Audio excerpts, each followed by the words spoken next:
Good evening to YouTube world. Out there. Hello. It's the Bob and Tam Show. So hopefully you can hear us.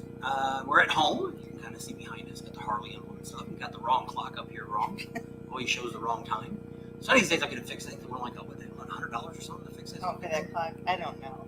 Too much. So she's way, way behind on the comments. Well, So let me look and see if we're on and make sure everything is running right.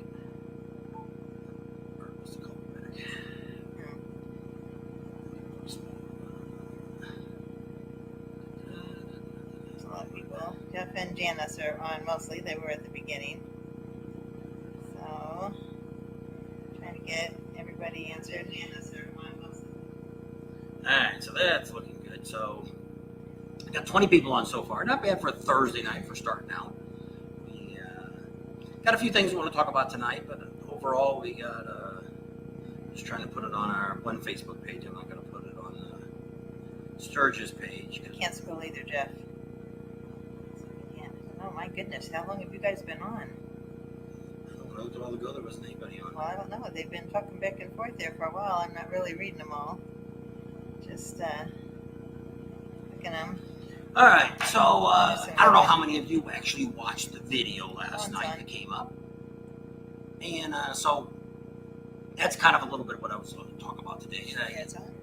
I just got off the phone with my old buddy Art. I hadn't heard from him in a while. He actually called me yesterday because he was actually asking about some stuff about Harley-Davidson, what I knew. I've had a lot of people, because I guess they assume we travel so much, we talk to so many dealers, and we do have a little bit of connections with the corporate, that they thought maybe we had more answers. So that's why I've been kind of thinking about this for quite a while, about putting that video out.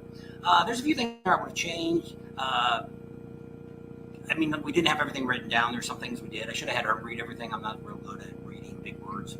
And I've been out of school for a long time. And I don't do a lot of...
All right, let me go back and make sure we've got, so yes, sound disappeared. They turned me off. Let me go back. All right, let me go back and make sure.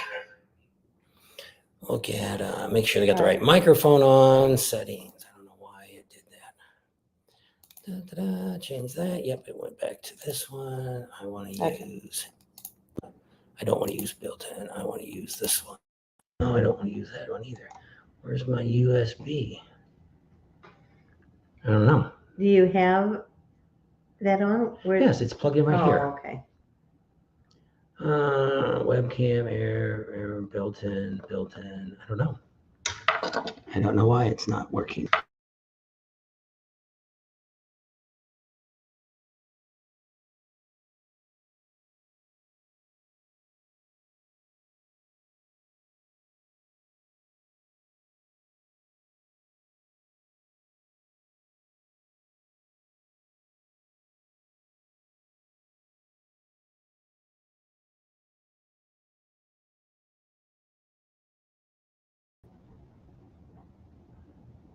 Now we have no picture.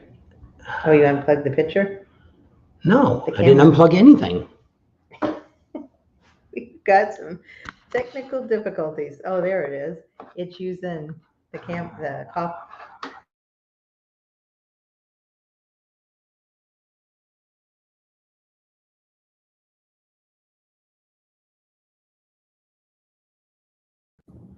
All right, so we're still here. Let me get trying to get everything situated here. I don't know why the microphone, we're not touching anything. I don't know why The camera, the microphone, everything went off. Let me go back. Camera. Let's see what that does again. Okay, so that's still there. That's working. Let's go here. Let's check microphone. Is that working? Check. Yes, it is working. So should be able to hear us now, right? Everybody can hear? Can I hear back here? Seems like a... You should be able to hear us now, right? It's working. You got on my ears. You're behind probably. There's a buzz. That's what they're saying, there's a buzz? You can hear it. There wasn't one before. I'm just saying. Harley's beauty nest. You're back. Bob and Tam, there's Hindra. Oh, you're good. Sound good now. There's Nicholas. TV, MA, Flash. There's no audio for now. Now we're going to switch back to the web. There. Now the buzz went away. All right. Don't know what the hell's going on. All right. So try it again. So mainly all I was talking about was the video that we put out last night. And I almost kind of thought about pulling it down. I thought maybe it was too much and it might have been offended some people. We did lose about 4 subscribers, but I don't know if that's 4 subscribers that actually left because I did a video, or if it's 4 people that clicked and never watched the video. Because that's what happens. If you subscribe to us and you don't really watch a video, they take them away from you after a while. So I don't know. That a lot of times that happens, but we're gaining subscribers all the time. Right now we don't have a whole lot going on, so I guess that's why I might have lost them. So I was kind of thinking about that, of maybe pulling it down. But we've had a lot of people. My buddy Art just called a few minutes ago, and he was telling me that actually called me yesterday when we were actually filming all this. And he was telling me, what do you know about what's going on with them? I said, well, we're actually working on a video. I told him a few quick things and I let it go. And then, but I had a couple other friends that I used to work with at the gas company. They had called me last week and said the same thing. What the hell's going on? What do you know about all this? So that's kind of why we wanted to get all this out. And, you know, I don't know anything about this DEI. I've read some more stuff today. I don't know. But I mean, when you look at the meanings of everything, I don't see a problem with this. But I mean, it's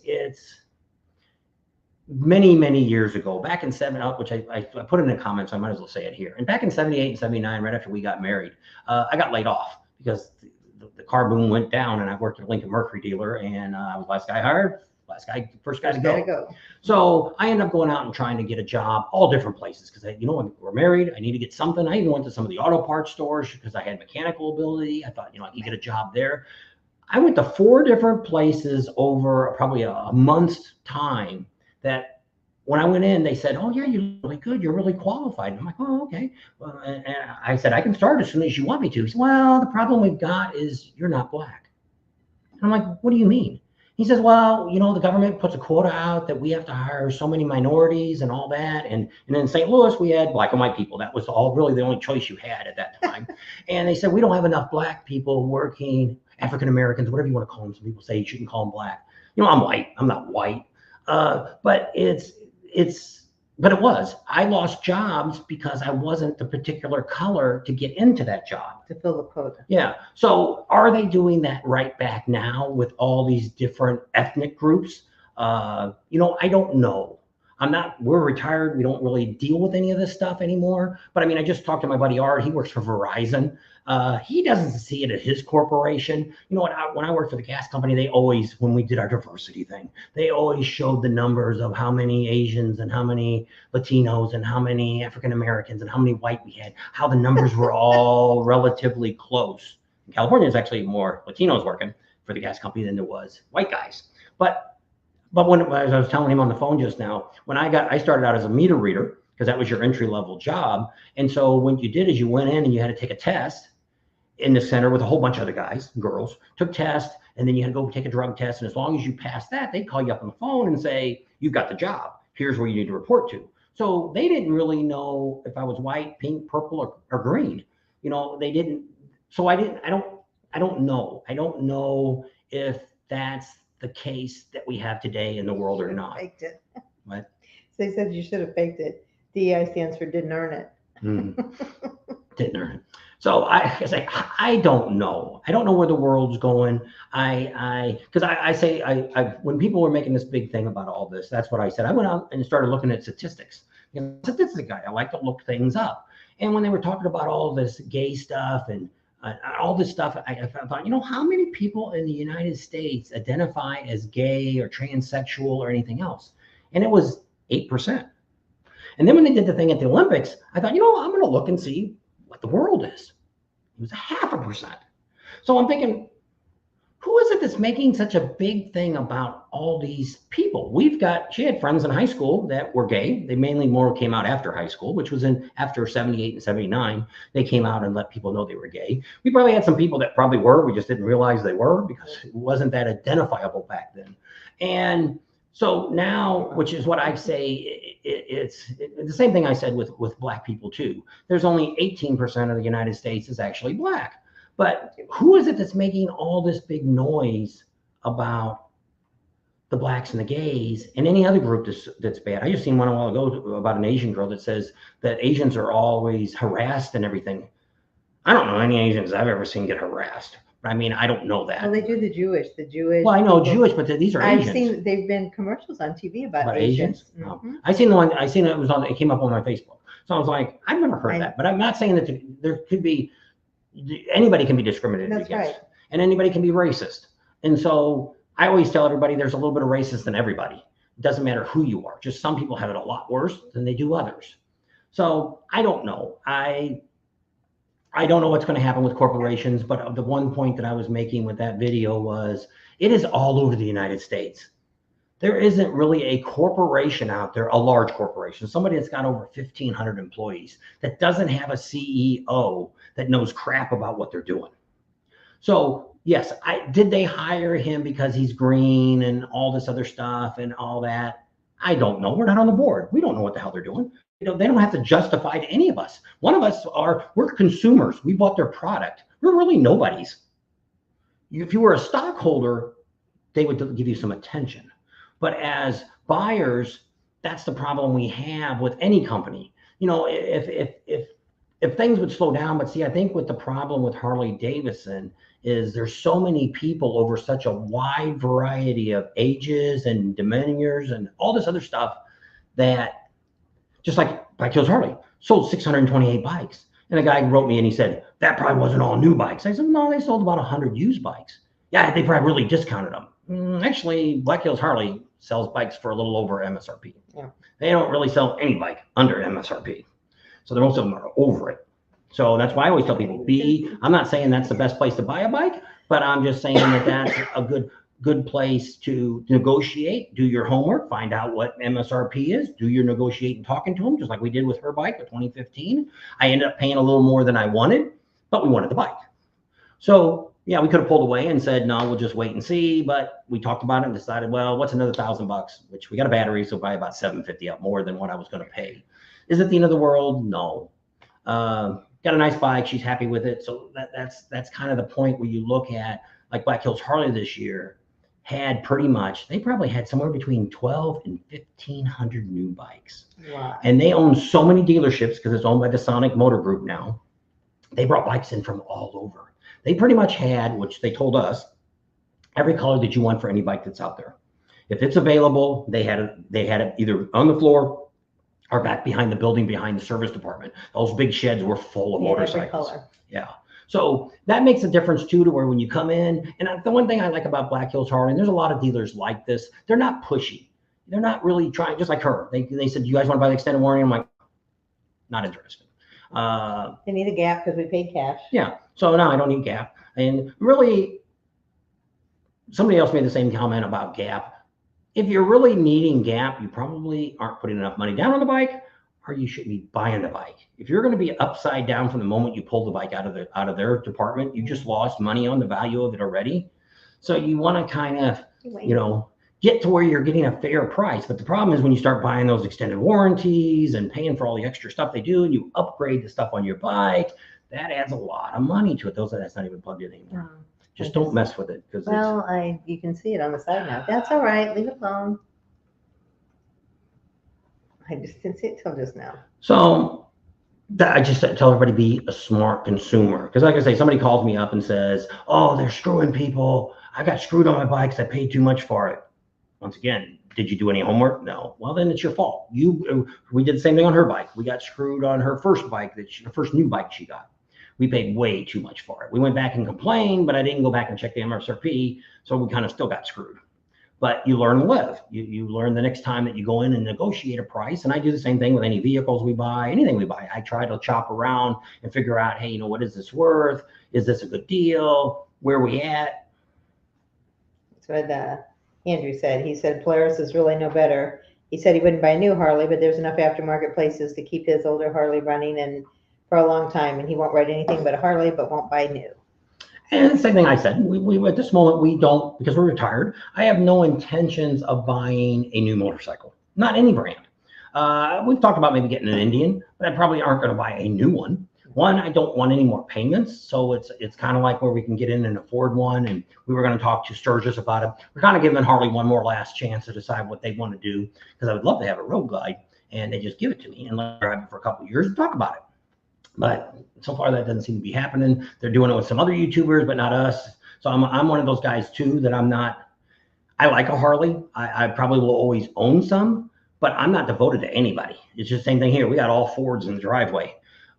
I wasn't really a Ford guy. I started out, well, my first car was a Ford, but it didn't really run. I had an old Thunderbird. And then I got a Duster, Plymouth. I had that probably the longest. I had that for a really long time. And then we bought a Chevy Love Truck back when they were foreign. Isuzu made them. And I had that for a while. And then we had a bunch of cars in between that. Had a Buick and a bunch of other junk we had back then, young couple.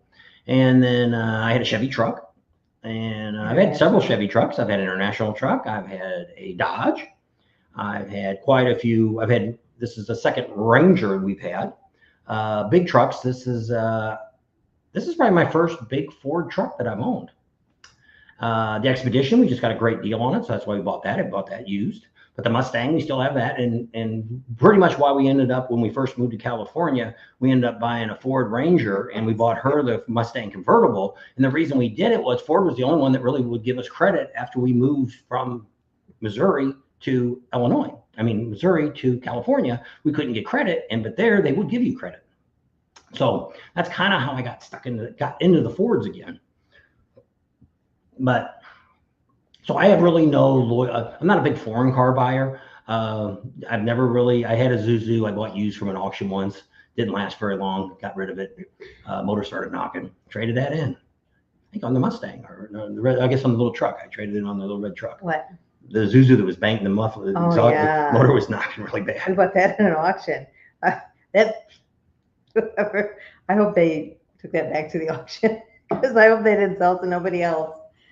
That was not a rod knocking or something. It was. And that's really other than the little Chevy Love truck, that was actually made by Isuzu too, I think originally. But other than that, we've always pretty much owned American built cars. Well, the problem with America now is there really isn't anything that's really 100% built anymore. It's got to have parts in it.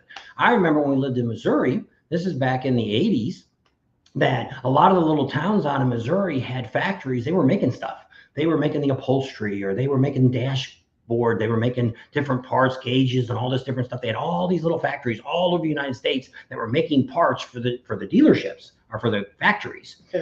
Well, then what happened was everybody wants more money, things like that. That's when they start shipping all this crap overseas. And like I say, back when we were younger, 60s, 70s, one dad could work the whole life and the mom never had to work. Because you were making enough money, you could afford to buy a house, you could afford to buy a car. We pretty much, as I got over 5, I guess, because I was the youngest of the kids, and we always had a new car in the driveway, at least one. We had it for 3 or 4 years, and then my mom's car, they'd trade it in and get a new one. And 4 years later, they'd trade my dad's in, which would be 8 years old, and they'd get a new car. They were actually big AMC people, Ramblers. And but I mean, that's kind of how, and we had a nice house, and middle class is what I'd say I was. Nowadays, that's why I said when they talk about, this is putting down the middle class. Sad news is there is no middle class anymore. You're either rich or you're poor. And 90% of the people in the United States that fall into the poor category, which you might think, oh, I'm middle class. Well, are you living paycheck to paycheck?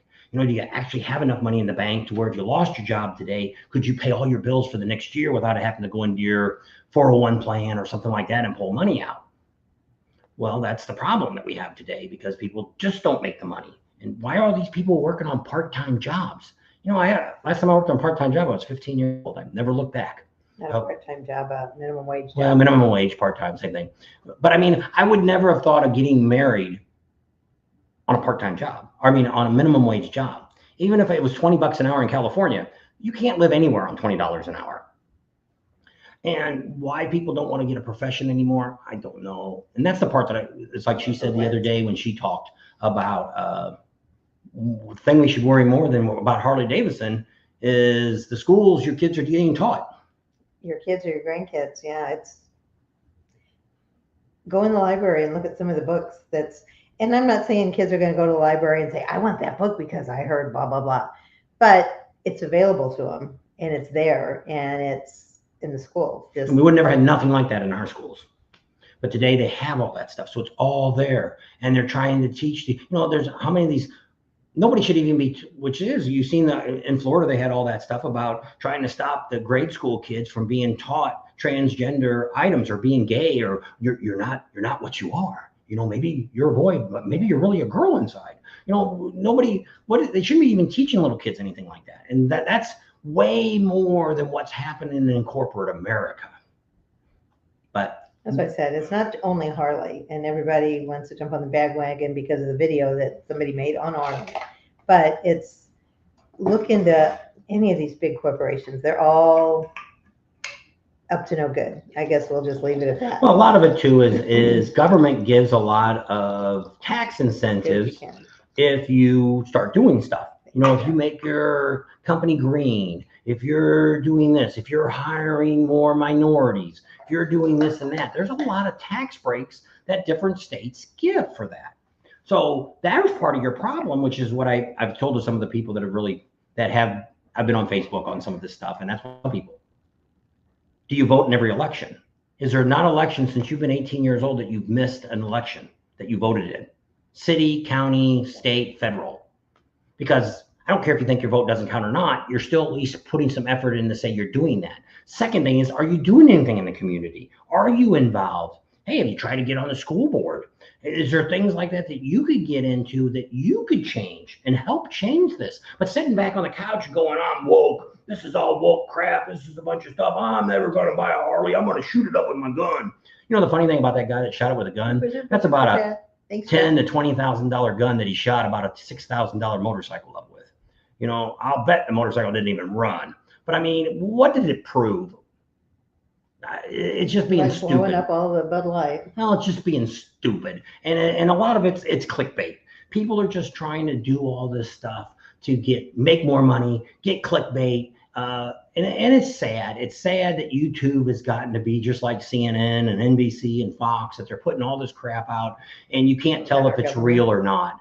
And then people get on social media and the same things. People are putting the AI stuff up and it's all untrue. And people are, oh, it's crazy. I'm going after them. Or people are danging the keyboards. And it's like, dude, the first thing I do now is I Google stuff, or I go to one of the other search things. If you don't like to use Google, do another search thing and say, hey, did this just happen? Oh no, it happened 5 years ago. But they're saying because of what this guy did, it happened today. No, it didn't. So that's the problem. And everybody is just so eager to jump on this bandwagon. It's just ridiculous. Now we're not doing any more videos on that. That'll be the end of it. After this video here, we're done. If you've got questions, you can ask us, you can have comments. But other than that, we're going to get back to what we normally do. Just for the fact that it's not worth my breath. We put this out because we wanted to let people know that some of that stuff that Robbie is his name, and put out wasn't all factual. It was, some stuff was kind of looking in the gray area. And the problem with all this stuff is taking stuff out of context. Well, that, and you watch something and you think that's, well, it's just like the Taliban thing, I'm still not very comfortable with that he said this, and he said this before he came to work for Harley-Davidson. But once we talked to somebody else that's in the corporate world, and they told us that, that's kind of a term that they mean aggressive marketing that they're going to do, or anything you're going to do, you're going to do it aggressively. And I'm like, well, probably he shouldn't have used that word. But see, I don't know if the few seconds we've talked to the guy, he actually told us he doesn't do social media. Well, the reason I know he doesn't do social media, because anything that he puts on since he's been CEO of CEO of Harley-Davidson is people attacking big time. So that's why he doesn't come on social media, because he doesn't want to be, if you just take a picture with somebody, you can't say a whole lot. He's never going to see that. And he responds to that versus if people talking to him. So we're not going to hear him come out and talk about this. He's not going to say anything about it. If this would have been before May, we would have got to hear something maybe from the shareholders meeting that they have in May. But they already had that before this. But I mean, it's just like it's still today saying, oh, Harley, by what that guy did, they stopped the DEI. They stopped it back in April. Here, let me go get the date, because I had it written on a piece of paper when I was talking to him. So Andrew just gave us another super chat, $19. Thank you. Jeff says he's scared. Nice. It's a crying shame that neither party can put up a better candidate. I was thinking that too. Can we just we should, I don't know, I guess we can't. Can we nominate somebody we really think would be good for the position? I don't know. But then you got to vote for him. So, another super chat. Thank you, Jeff. Dan says, nice. Tom says, and I put my glasses on. Oh, good to see you all. Finally made it back to Nashville. When I was up there July 3rd from yesterday, we needed to keep in touch. I'm going to rent a house in Deadwood next year for 5 months. Wow. There you go, Tom. That'll be awesome. He found his paper. Hey, Dan. My cheat notes when he's talking to the company. Yes. She has been gone since, just had April. April of 2024 is when she was gone. Somebody did send me her name of that lady. And, but that's what she was in charge of it, and she's gone. Well, there's nobody to run the department. So of course it's going to stop. That's not saying that it's not going to come back, but it's not going at this moment. They didn't have it even when going forward right when now. What was his name again? Robbie.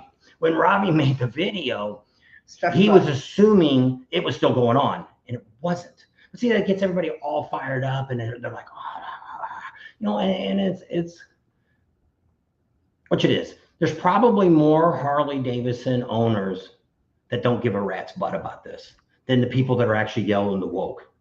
Because it's different for beer. Beer, the bad thing about beer is it's mostly a conservative drink. The liberals that we know drink a lot of hard liquor. They drink wine. We know quite a few. And when we're out with them, they're drinking wine or they're drinking hard liquor. You hardly ever see them down in a beer. Not saying that there isn't any liberals that don't drink beer.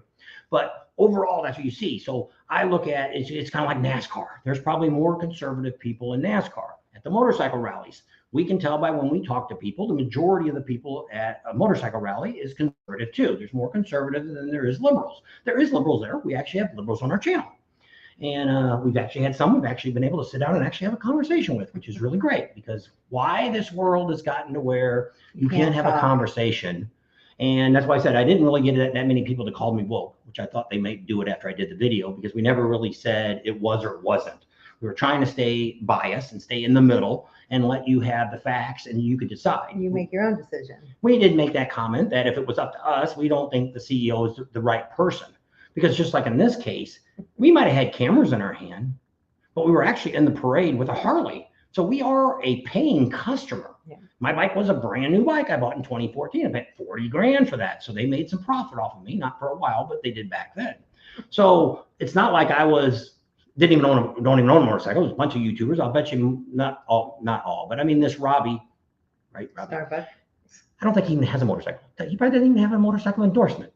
Probably not at all. He's more of a crap disturber. Let's stir the pot and let's make it. Let's see what we can do. He's done John Deere and he's done all this other stuff and he's done a lot of stuff. I don't really know the guy. Yeah.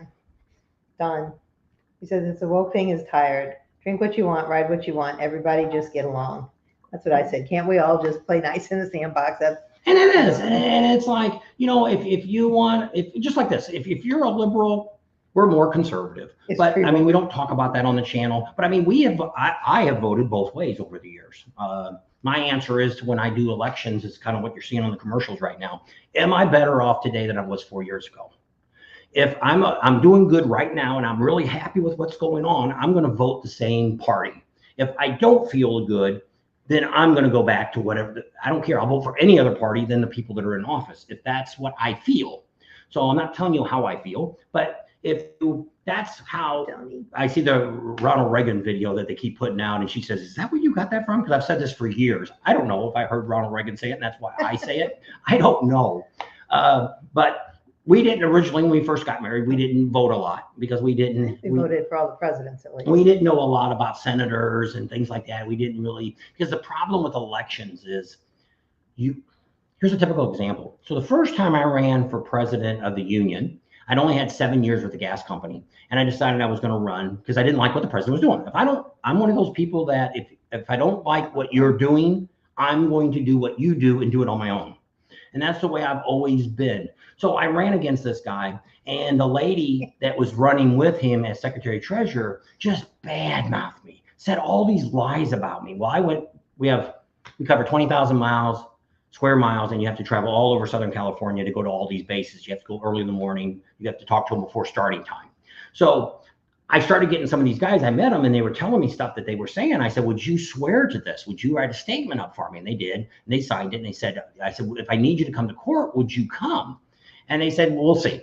So I ended up getting a lawyer, and we sat down with them. And they said, "Well, tell us what's going on." I said, "Well, I was running for this election, and this girl was saying all these things about me, and it was all untrue." She says, "How do they vote?" I said, "By ballot." She could say anything she wants. She could say you beat your wife. She could say you terrorize the neighborhood kids, anything they want, and there's nothing. All you could do is say, "I don't do that." That's right. So all these negative ads that you see on TV are a waste of our time. That's right. And a lot of them are nowhere near being true. They're just slinging mud after each other. And that's like she's always said. Why can't they just tell you what they're going to do? I want to know what they stand for, what they've done, and what they want to accomplish. That's the only three things I need to know about that candidate. I don't need to know what he thinks about the other candidate or whatever. That's the only three things they should be able to talk about. And then his thing is, no one should ever be able to contribute more than like $250 one time to anyone candidate, to corporate or anything. That would stop a lot of the money. We had it when I was at the gas company. They had a lobbyist that got caught with one of the board members of the gas company in bed, and he was married. What a scandal that was! But it was under our parent company, which was Sempra Energy. And so it didn't really affect the gas company because they didn't really realize. But what they were trying to do is get this lobbyist was trying to get them to sway a certain way on the votes. And no, it was the other way around. The lobbyist was working for Sempra Energy, which is part of the SoCal Gas, who owns us, was sleeping with one of the congressmen to get them to vote for us for our rate case. And they got caught. And he was married.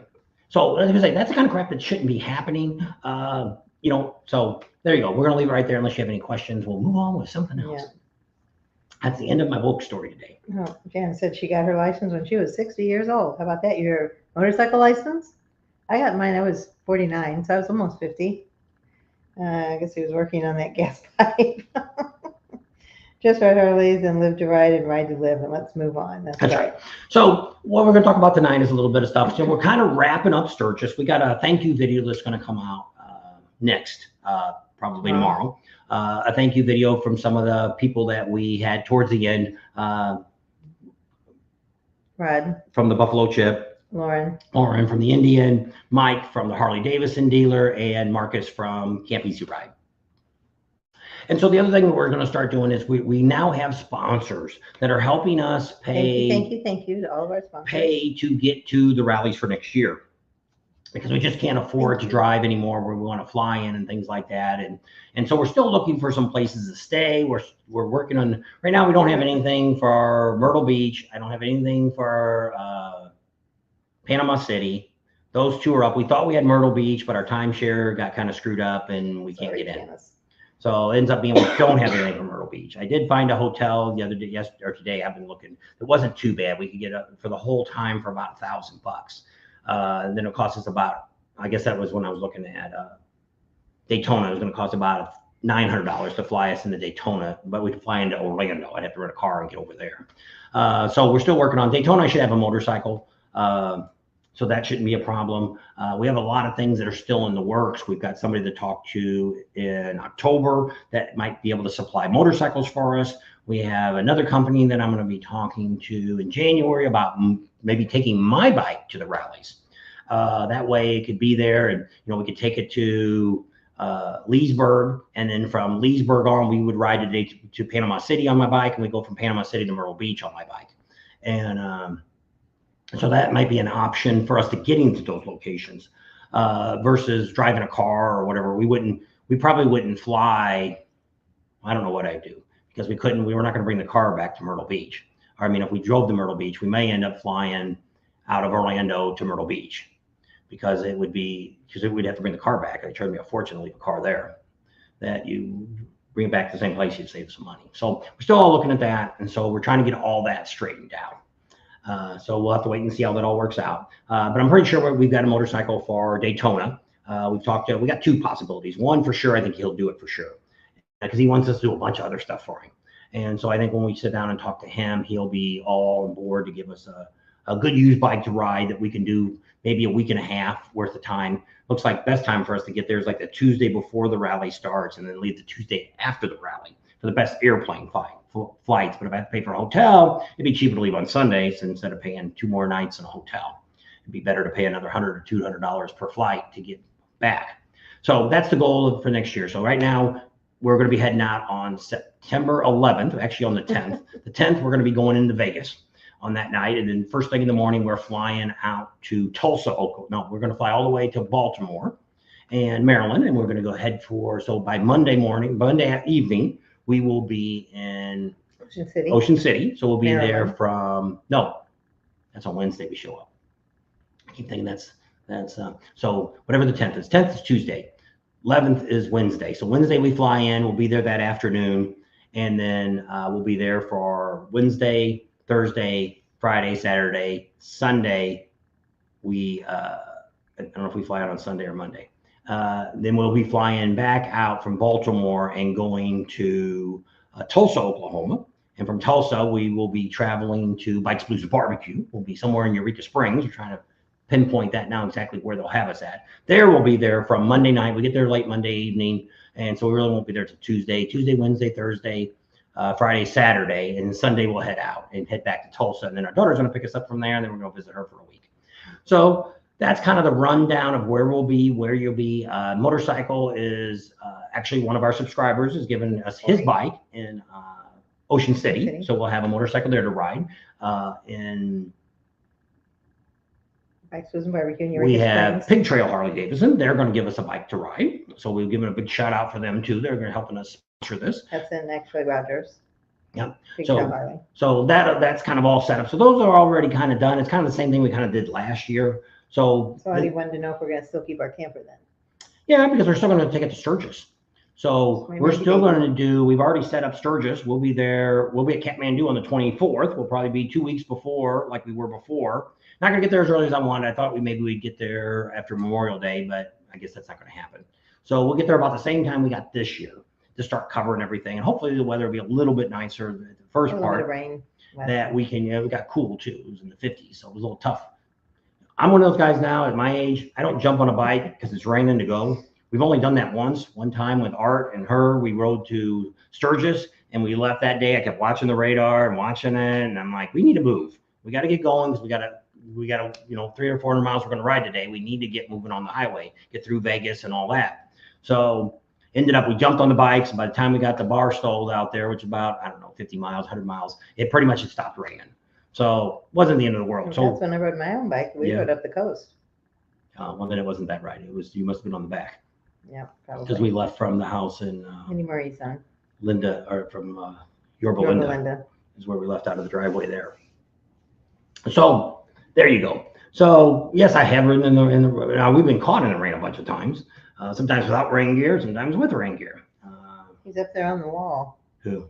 He said, "Show us your puppy." He's not around anymore. No. He's in doggy heaven. Yeah, he's on the wall in the Dog Saloon out in the Merle's Inlet in North Carolina. We showed that video, showed you where they put him at.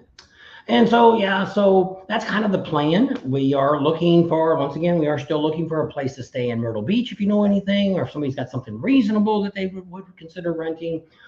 Panama City, still looking for something there. If you've got anybody that you know that might want to rent a room out or something like that to give us a break. We just don't have a lot of money. I don't want to spend it all on the first couple of rallies we go to, because I don't know if we have some extra money this year, next year, 2025, we may pick up a couple extra rallies, because one, we're going to come back after we do Daytona, and then we're going to be going to Arizona Bike Week.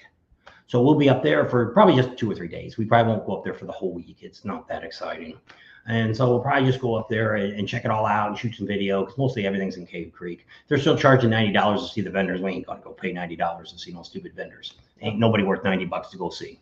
I don't look to pay. I don't like that anywhere I go. That if I go to a rally, It's California, like double dipping. California was always like that. They wanted Las Vegas was that way. There's a whole bunch of rallies like that. Reno was like that for a while. They wanted to charge you to see the vendors. I'm spending money.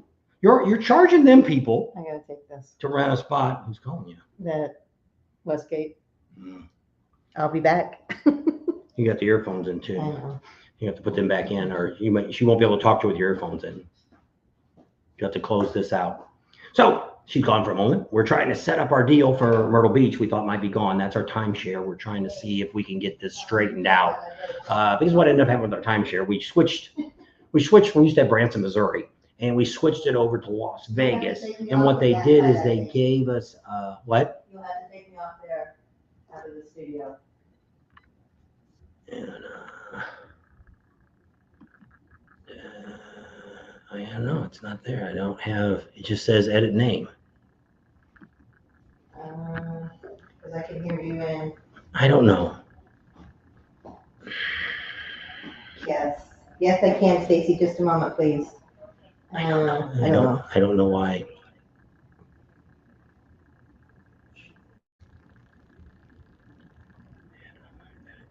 I don't know. Why does it not let me take you out? I don't know. Where's the other phone? Can you call me on a different number, Stacy? Okay, it's 605-499-8222. I don't know. This is the stupidest thing I've ever seen. I've never had this trouble. I've always been able to click here and it would say take out a stage, and it's not doing that. Let me edit the stage. Now let's see what it does.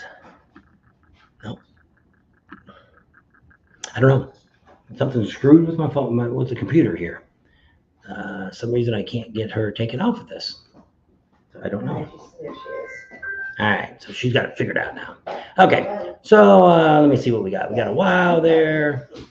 So I guess she's caught up on her things here. So we've got 80 on. I want to thank everybody for coming on. There's the new Bob and Tam shirts. I got the big emblem on the back. And you can go to Bob and, I don't know, she's got it up here. Look at my mouse here. Let me go to banners. Right. Banners. I guess There it is.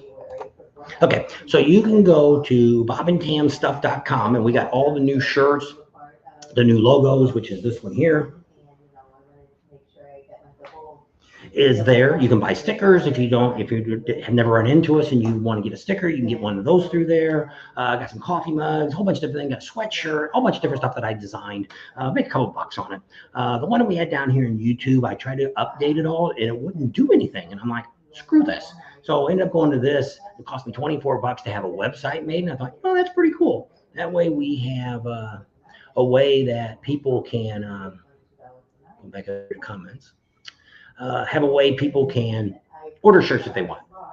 It's just another way to help support us too. Somebody else said, which I don't know if you guys would be interested in that. We really don't drink coffee, but there's another app that you can put on here. It says buy me a cup of coffee. And I don't know, it's $2 or $5. I don't know what it is, but it's a way you can donate money to us and you can hit that and it gives us that little bit of money. And so I don't know, we really don't drink coffee. So it'd be kind of weird. I don't think they've changed it to a cup of tea, but I don't know. We see what it is.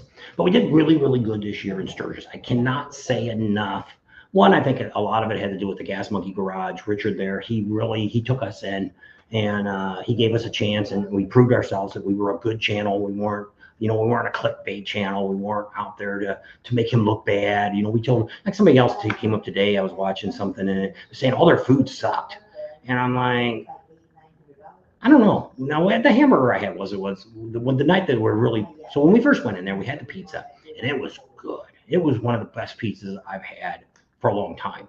And then we had the corn dogs. Somebody bought those for us, which I never ate one before, but that was pretty good. I had no complaint about that.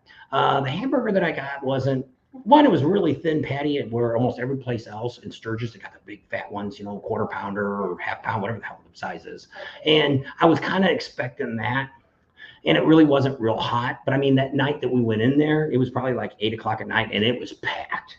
So, I ate it. It was okay, but it didn't step up. And then she had the hot wing, or she had the wings. She liked the taste of them, but same thing, they weren't real hot. They were kind of warm. So, but I mean, when you're busy, it's tough for the girls and the guys to get up there and get it out of the window and get it to you right away and all that. And they might be cooking stuff like the wings. They might be cooking 100 wings at one time, and they kind of keep them to where they're keeping them warm. But if they're kind of in the middle, they're not going to stay real warm. So, but they were really giving him a critique that all of his food was just awful.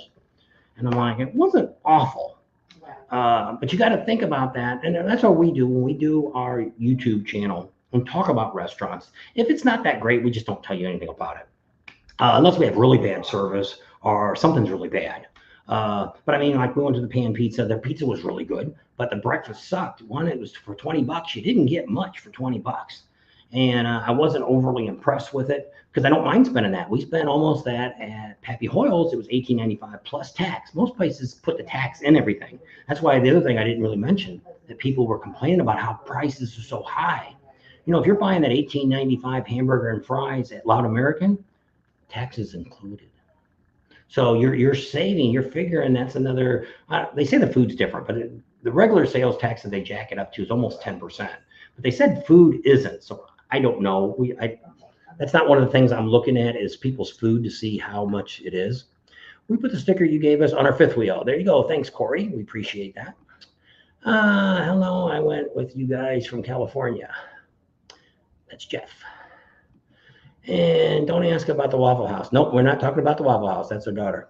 Our grandson was with us that time with the Waffle House. I had a video. I don't think I ever put that up. But no, we will never go back to another Waffle House. Very poor service. Gas Monkey is saying they are going to have more stuff next year. It was a fast opening but looked like they did a great job regardless, which it was. I was really happy with the Gas Monkey. And I think part of it was just like the pizza oven. See, that was one of the things I kind of complained. I didn't say anything to Richard. I probably should have. But I mean, his staff we went in there like at 8 o'clock. We wanted the pizza. That's what it was. We were like, hey, we'll get another pizza. And the guy says, we're out. What do you mean you're out of pizza? It's not even the week's not even all the way through yet. We still got a couple more days left. And he says, well, we just can't take any more orders because we're 2 hours behind. I said, then say that. Because when you say, like I had somebody else come on here and say, yeah, they went in there to get pizza, but they said they were all out, so they didn't go back the rest of the week. Hello, you don't say that. You turn around and say, we're backed up right now. We're just not taking any orders on pizzas. So probably Richard will probably get another setup next year to where he can put, quite a few pizzas at one time to where you wait 20 minutes maybe and you'll have your pizza. And because they're thin, they probably don't take that long. But I mean, the pizza to me was the best. Now, the corn dogs were pretty good too, but that's out there, the guy outside. And they were always hot, and he cooked them as you needed them. So I don't know what the story is, but I was pretty happy with it, and I understand that. And if you watched him on our channel, he kept calling it being taxed. That there's a lot of decisions he made this year that didn't go really well for him. He didn't get down to just a couple days before the rally that he actually physically opened up the kitchen and started serving food. So he was really pushing his luck, because that's one of the things he told us originally, which was off camera, that he really, really wanted to be one of the best places for food. He wanted to have something that not everybody else has. Problem is, everybody sells freaking pizza there. I never realized it's just in the last couple of years, everybody's selling pizzas now there. All right, let's see what A Hill says. We love the Gas Monkey, very comfortable there. Absolutely love the corn dogs, and the beer was cheaper than we found downtown. Hung out there several times during the 2 weeks. There you go. Jeff says, I was a server. You never let the cat out of the bag. And but yeah, one is just being honest with people. You know, hey, we're so backed up, and that's happened before. We've gone in the restaurants, especially nowadays, because nobody wants to work anymore. You know, when we're out traveling like this, we go into a restaurant, and they're like, "Well, we can't sit you yet. You got about 30 tables here, nobody's at. Well, we only have one waiter working today, and we can't." I said, "Just sit us down. Give us a place to sit instead of us standing here in an aisle. And then tell people when you sit them down, hey, we'll get you a drink, and that's all we can do. We can't take an order from you because we're backed up." And I'm okay with that. If you don't like it, then I can go someplace else. But to stand there and I'm thinking, why can't we sit down? Then eventually I'm just going to say, screw it, I'm going somewhere else. And so, because like I said, we don't do drive-throughs. And one on a motorcycle is a little tough to go through a drive-through. And so we don't really, I like to sit and eat my food. I don't like to eat in my truck when we're traveling, when we're pulling the trailer and stuff. I like to, you know, we'll eat snacks and stuff in the truck. Not that I don't like to eat in the truck, but it's just all that stuff. It's just a mess. You end up getting ketchup on me or something. And then I'm not happy about that. So yeah, it's just sad. So let's see, riding on. What do you got to say? Yeah, I think Gas Monkey, was overloaded more than what they were expecting. Seemed a little bit small, being it was built up as such a big, huge place, but it was okay.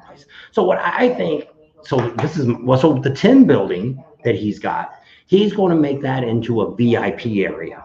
Now, see, I would do the opposite. If that was my place, which I mean, he'd have to tear a lot of stuff back out. I would take the building and push that bar up against the Indian motorcycle, just a straight bar, and make that all restaurant. And then take the bar out to the metal building and put the big bar out there. That way you have people coming in and out. You got the open area there. I think that would have been a better choice. Possibly for air conditioning and stuff might be a little tougher. But I mean, if you're going to have people outside anyway, you can go in the restaurant to eat. I think that would be better. Some people were saying the same thing, that he bought an awful small building. There's not a lot of stuff in Sturgis for sale, you know, and you don't want to build something. So, I mean, you want a prime location. You can't get any better than being across from Harley-Davidson. You know, it's not hectic. Like you go down Main Street, can you tell me all the businesses that are on Main Street? You know, we know where the bars are at, but a lot of if I said, hey, we know where one, well, even like that, sometimes with one sexy biker chick at her store, I'll have to ask Tam, is it in this block or next block? Next block. So I'm like, they all look, which is what the chief says, they all look the same after a while, all the blocks. So, you know, one end's one end, one's end, and you kind of know, I know where all the bars are at.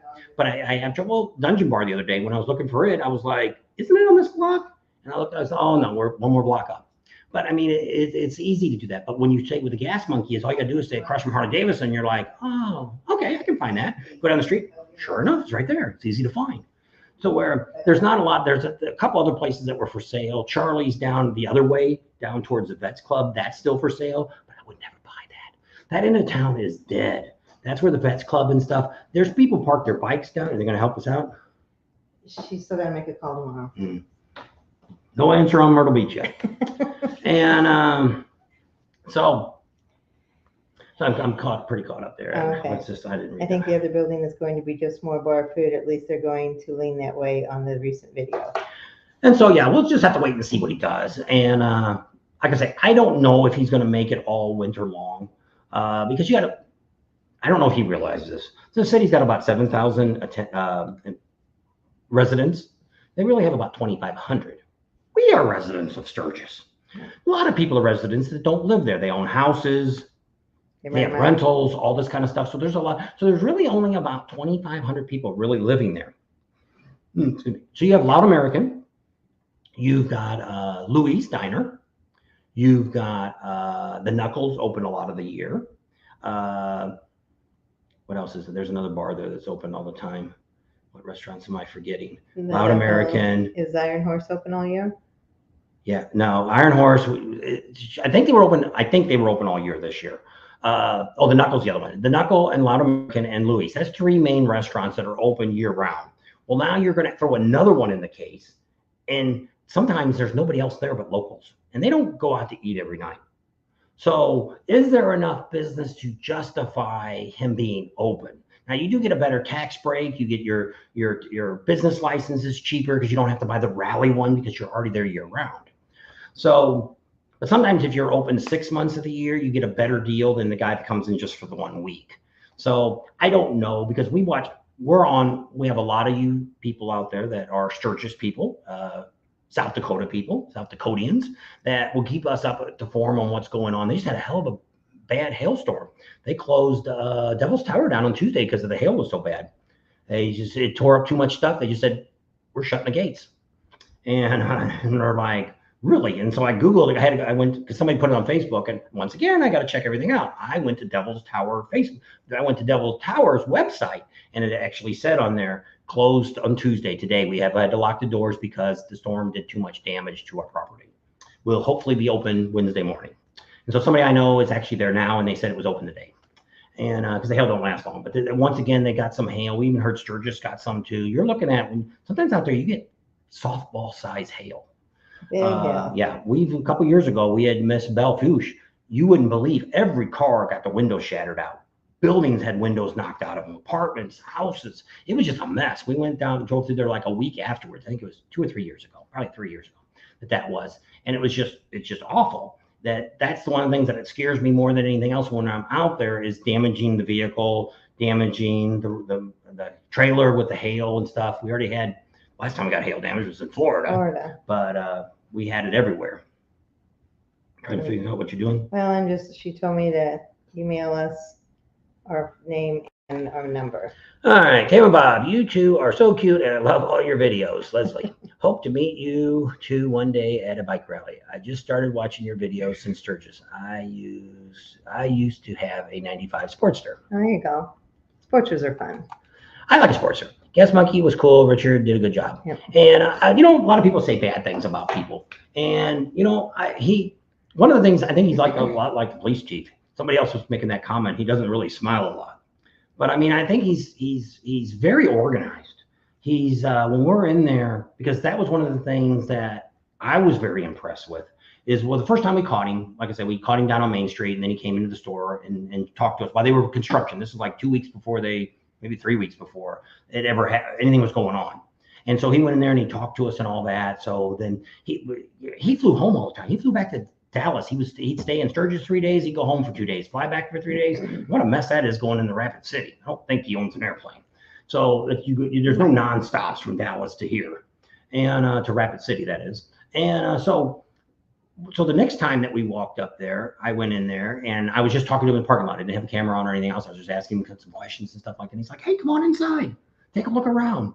So I went inside and I was kind of looking around. Well, his video guy was running around. He was filming stuff. And a lot of times when somebody else is doing filming, they chase you off. They don't want you to film anything that they might be filming.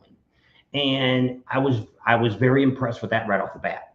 And then the other thing was that there's so many of these reality shows are so fake that it's already, they sketch it. They script it out. Yeah. Full Throttle, all these things. Bare and Naked, or whatever the hell all these stupid shows are. Bachelor, all that stuff is planned out. Nobody has all this drastic stuff happen to them. Well, when I was in there watching them film, that's what the guy was. He was just following him. Like when he was talking to the contractor or whoever he was talking to, they were just filming all that. So he never said anything to the camera guy. And I was like, wow, that's actually real time. It's really showing you what is really going on. They're not making something up. Which so much of YouTube and reality shows are that way. And so. This is Bob and Tam audit. What are we supposed to put on it? So there you go. So like I say, I was happy with Richard. I would love to maybe make it through Dallas to see what he's got going on down there. I don't know, with us not traveling that far, we probably won't. But you never know. Dallas, we can go see Lexi. We never know. So we'll see what's all happening. So like I say, we're going to be pulling out of here on September 10th. Well, actually, next week, we're supposed to go to my other daughter that's in California. She wants me to be there Monday, Tuesday, Wednesday. We got doctor appointments. And then get back here. We have our anniversaries on the 1st of October. 45 years. September 1st. September 1st? I said October 1st. You didn't say that. No, I wasn't paying attention, I guess. Well, I don't know why you said the 1st and you said September coming up here. October 1st. September 1st. You just said October. Whatever. She's blonde. It's 45 years, whatever it is. That's a long time. So there you go. What's a month? Remember that when I forget. He usually always remembers before I do. That's the only two things I know: her birthday and her anniversary. Other than that, I don't know any dates for anybody It was a else. cool None of the guy. kids or nothing. So He's close. He's getting better. Who? You. with what? Not having a stroke? No, what month was Kimberly born in? May? What day? 13th? 15th? 15th. Hey, it's close. It wouldn't be 13 because that's my lucky day. He was so mad because I had her on a Sunday. He says, the only day of the week I get off and you had to have her on a Sunday? I'm like, I have no control over this. She just came out. That's Mindy's. Is hers in May? That's Kimberly. Oh, January. 17th. No. 14th. But I don't know. 28th. Close. One more day. 29th. 29. That's her job. Remember dates. Mm. So there you go. You got a little thing about knowing how old our kids are now too. Yeah. And so we'll go to check them all out and visit with them. And then when we come back, we'll be ready to start heading to Vegas. We'll be one night in Vegas and we fly out of Vegas and go to Baltimore because there's no real airport in Ocean City. And then we'll ride down there. We rent a car. I got a car rented because I found out with all this, you buy the stuff far ahead. I got a car for under $300 for the whole weekend like that. And so we drive down, park it, and then we'll get on the motorcycle and do all of our motorcycle stuff. We're not doing any concerts this year, next year, or this year. I'm not going to do any concerts. It just takes too much time to fool around with all that stuff. I would have liked to have seen Jelly Roll and stuff like that, but I mean, it's not the end of the world. I didn't get to see them. I'd like to have spent more time at the Buffalo Chip. Kind of didn't do much for them this year. Very little. We did go over there and see Camp Easy Ride a bunch of times. I got a bunch of videos for them because they're sponsors. So we filmed a bunch of stuff for them. But we really didn't do much at the Buffalo Chip at all.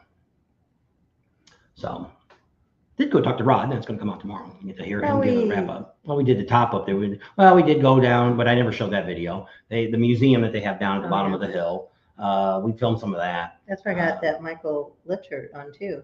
Who's Michael Litchard? He's the photographer guy that did all the pictures. That's who used to run the museum, and now he's retired. I got him on video. So I got that. I want to see what they did when they interviewed us. We'll probably never see that. I don't know when that's going to go. We got interviewed by they're doing this thing. I don't know if it was a TV channel. I don't really know what it is. If it's something the museum's doing to document history, but we thought we were interviewing them. So this guy said, "Oh, I watch you guys. Can you come over here for an interview and all that stuff?" And we thought, okay, we'll go over there. We thought when it was one of the bike builders or something. And so then they're like, "Here's your microphone," and I'm like, "What?" Like, they're gonna nobody interviews us. That's our job. So, but they did, and so it was fine. And so I don't know. I mean, the guy that was in charge of it kept saying hi to me all the time, and he was really excited to meet us and stuff. And this whole year was really great. Were you guys in Sturgis? He says, Tim says, say hi to Pancho. Oh. We didn't see them this year. Mm-mm. They might not have came. I don't know. Was that in Sturgis we Hi, them? Pancho, yeah. I thought that was like a Daytona, Myrtle Beach. No, it was. We remember we went all to Uncle Louie's. We all sat, and Daytona Dave was there. Because I don't think he came this year either. His back's really been bugging him. I really hope his back gets better. I'm out of here. Bye, Janice. Janice has got to go. It's probably late out there on the East Coast. What time is it? So it's 6, 7, 8, 9 o'clock. So, yeah. You've been on an hour. Yeah. Lost a few people. Only got 76. I mean, it's unscheduled. I didn't really have a video for today. We still got to finish up the 2 I got. I got them all, the main part done. We got to do our intros and exits and all that. And then I got one already set up for Monday that we're going to do. It's a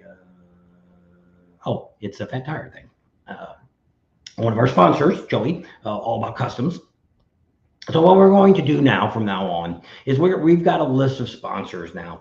That's the people we're really going to cover now for all the events that we do. We're not going to show people that. One of the reasons is the vendors that we have right now for sponsors are, well, some of them done work on my bike. I would have no problem letting them do anything on my bike that they sell. So that's one of the things that I always take great pride in, is telling you that you're going to get the work done right the first time. And some of these other vendors that we have out there, in the round sense, they do really good work, but they hire so many people during the rallies that a lot of these young guys coming in, could be an old guy too, that doesn't have any real experience on what they're doing. Where when we did have our bike worked at different places, I would ask for certain people to work on my bike. I didn't just let any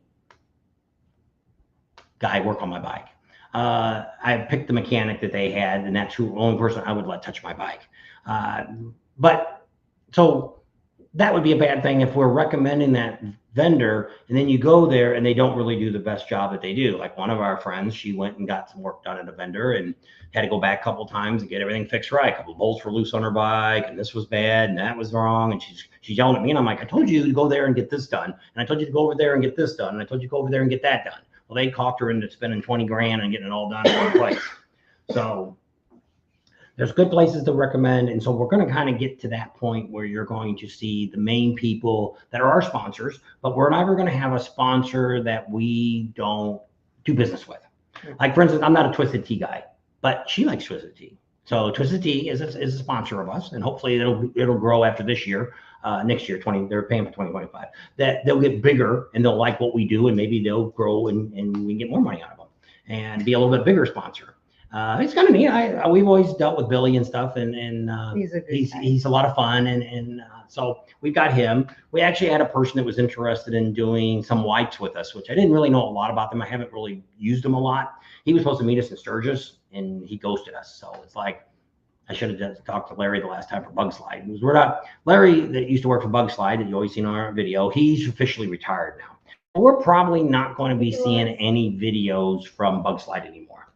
I don't know who they're going to hire to replace Larry. I think it's going to be the same product, but even all the packaging and the marketing is all going to, it looks like very generic. It's white with a black stripe on the side that says Bug Slide. Yeah. The bugs are gone. They don't like the bug. One of the ladies don't like the bug. I'm like, well, you just give it. As I told Larry, 2 years you could probably buy this company for almost nothing because they're going to run the crap out of it. Larry did so. He was the company. Most people thought he was the owner, and I thought he was when we first started talking to him, but he wasn't. And so that's kind of in there. So some of these other vendors, some people we're still going to talk to. We have a few people that haven't decided to go with us yet. Speeds is another one. Sinister Sound. Those are a couple that have. Speeds has given us a little bit of money over the years. They've done some work on my bike. They just reflashed my bike, which wasn't a big deal, but I didn't have to pay anything for it. So some of these people will still talk a little bit about them and show you kind of what they're doing.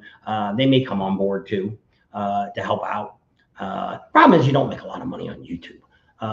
Unless you're like that Robbie guy and make $20,000 this or $30,000 this month from all those videos he jammed up there. Some days I seen he was putting 4 videos up a day. And I'm like, whatever. We did that last year in Sturgis, or 2 years ago. Yeah. I think that hurt us too. And if you don't put up enough, YouTube dings you, and if you put up too many, YouTube dings you. Well, I think he's gotten to where some people get to where you put videos up, and especially when you get to be 1 million subscribers, they just push your video because they know you got a potential of having a lot of people watch your video. So when you're a smaller YouTube channel, YouTube doesn't really push you. It's like us. I've skipped a couple of days. Now the views are down again. We're not really getting the views that we got during Sturgis. And that may be that way for a while. I don't know. We're going to do a couple other videos. I've got to finish cleaning up the garage. Got some more banners to hang up. I don't know if I'm going to get that done tomorrow morning or not. We're going to move the trailer over there. Sunday, I think we're going to move it back over and put it in the garage and get that all put away. Right now, it's been too hot to do a whole lot in the garage. I got the one part air conditioned where the studio part, but the rest of the garage is hot. And the air conditioner, well, I tried to start it when it was like 85 degrees. It just couldn't keep up. So I don't know. I'm looking now for a swamp cooler too. That I think once I got it cool, I think the air conditioner, the central air could keep it cool. But I mean, I wasn't looking for that much. I was looking, if you could get it down to 85, I'd be all right with working out there. 85 or 90. But when it's 100 in there, it's just hot. Too much. And so I'm not looking to do that. I end up finding out on my chopper, I'm going to have to pull half the motor part. I got to pull the cylinders out and everything they drill it by the spark plug. I kept thinking the top of the head, I was thinking, where the hell did they put that in? And I Googled it and I'm like, oh crap, I got to take the whole damn engine half the way down. So that you'll be seeing probably after we get back from Ocean City and Bikes, Booze, and Barbecue. We'll probably It'll be cooler then too. We'll tear into that guy and get that all figured out and get that done. I've got to do, I don't know if I'll get it done this week or not. Her Mustang convertible, we just pulled it out of the garage today and found out how old they tell you the tires were. 11 years old. I don't drive very often. And she says we usually recommend you change the tires at six years. I'm like, we never. We're waiting for the anniversary at 12. And so we haven't really been driving the car. So we took it out today. I hooked the battery back up, took it out, just see how it was driving a little bit. It had a little bit of a noise in the engine, but once again, it probably needs the oil change. It doesn't have any miles hardly on the oil change, but it's the same oil. It's been in there for quite a while. So probably take it up there. I don't know if we'll do it before I leave, but before when we get back, we'll take it back up and get the oil and all that stuff changed, get some new tires and put on it. But I got to put a window regulator in it. I changed this window on the driver's side regulator probably, what do we figure, 14 years ago? I don't know, it was 10 years ago, I guess. It had to be like 2014. Yeah, so I changed the window regulator in it before, the electric window, and now it won't go up on the driver's side. So I'm going to tear that apart and do that. So I don't know if the part comes in tomorrow. And so I don't know if I'll get it done before, because it was supposed to cool down here to right now it's like 109 outside. And it's been like that. We've been about 109, 106 to about 117 since we've been home. It's been that hot. So we get up early in the morning. Even in the morning, it's still like 85 already at 7 o'clock in the morning. So the sun doesn't come up here till a little bit after 6. So I've been getting up at 6, and I was going over there and doing some stuff. And it just got to be. I've been getting up at 6 and going to work out. Well, twice. That makes me think you've been doing it every day since you've been home. I haven't worked out today. I didn't get up at 6, but I woke up today. A dust collector. That's what Fender Kitten's on. She said she's got a car like that. Well, the reason we got it, we looked to trade it in at one time, but it's a 2002 Mustang. It's got about 130,000 miles on it. It's a V6. I got the Rush bar in the back, roll bar with a brake light in it, and the convertible top's in good shape. Car's been in the garage. It's got a couple little dings in it, but other than that, the car runs good. Covered. Yeah, it's always been in. Well, when we first got it, it sat outside. We didn't really put it in the garage. I don't think the first place we lived, but so most of the time it's been in the garage. When she worked at the hospital, it parked in a parking garage. So it's pretty much been under. Like I say, it's still got the original top on it. There's no cracks or nothing in it. Not right now. And but when we went to take it, and we were going to trade it in when we got, I think, the Escort or something. And it was worth Focus, whatever. It was worth about $2,500, and I'm like, no. It's better for me just to let it sit here and we take it out and drive it. It's in good shape. On nice days, we put the top down and go riding around, and we haven't done it lately, but we have. And it's still, don't cost me anything. Insurance, we keep full coverage on it, but I mean, it's not that much for a year's worth of coverage. And so it sits in the garage. And we got a Ford Expedition I need to charge the air conditioner on, and that's really jumping up again in price. Air conditioning, Freon. So I need to do that. I know he did. I don't know. I could have swore you did all 3 older cars. Unless there's a leak in it. I don't know. Don't know.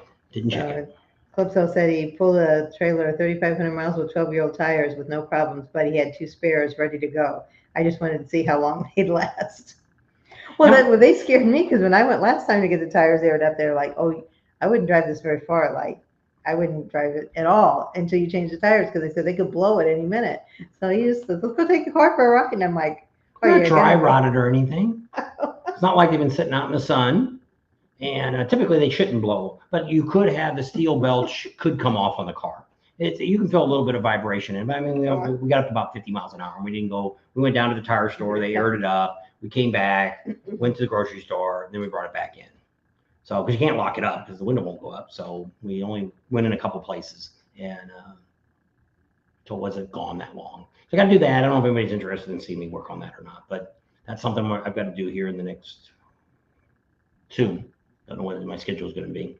I'd like to get done before we leave on Monday. I wasn't thinking we were leaving that early. I thought we were leaving like on next Thursday or Friday. Be there for the weekend and come home. And so we got to get all of our stuff packed up to take to Ocean City. So we always take our rain gear. We take some face masks. We take our half helmets with us.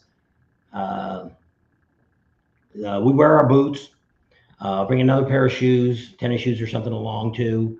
We'll probably did bring one pair of shorts since we probably will be in a car once, going back and forth from the airport.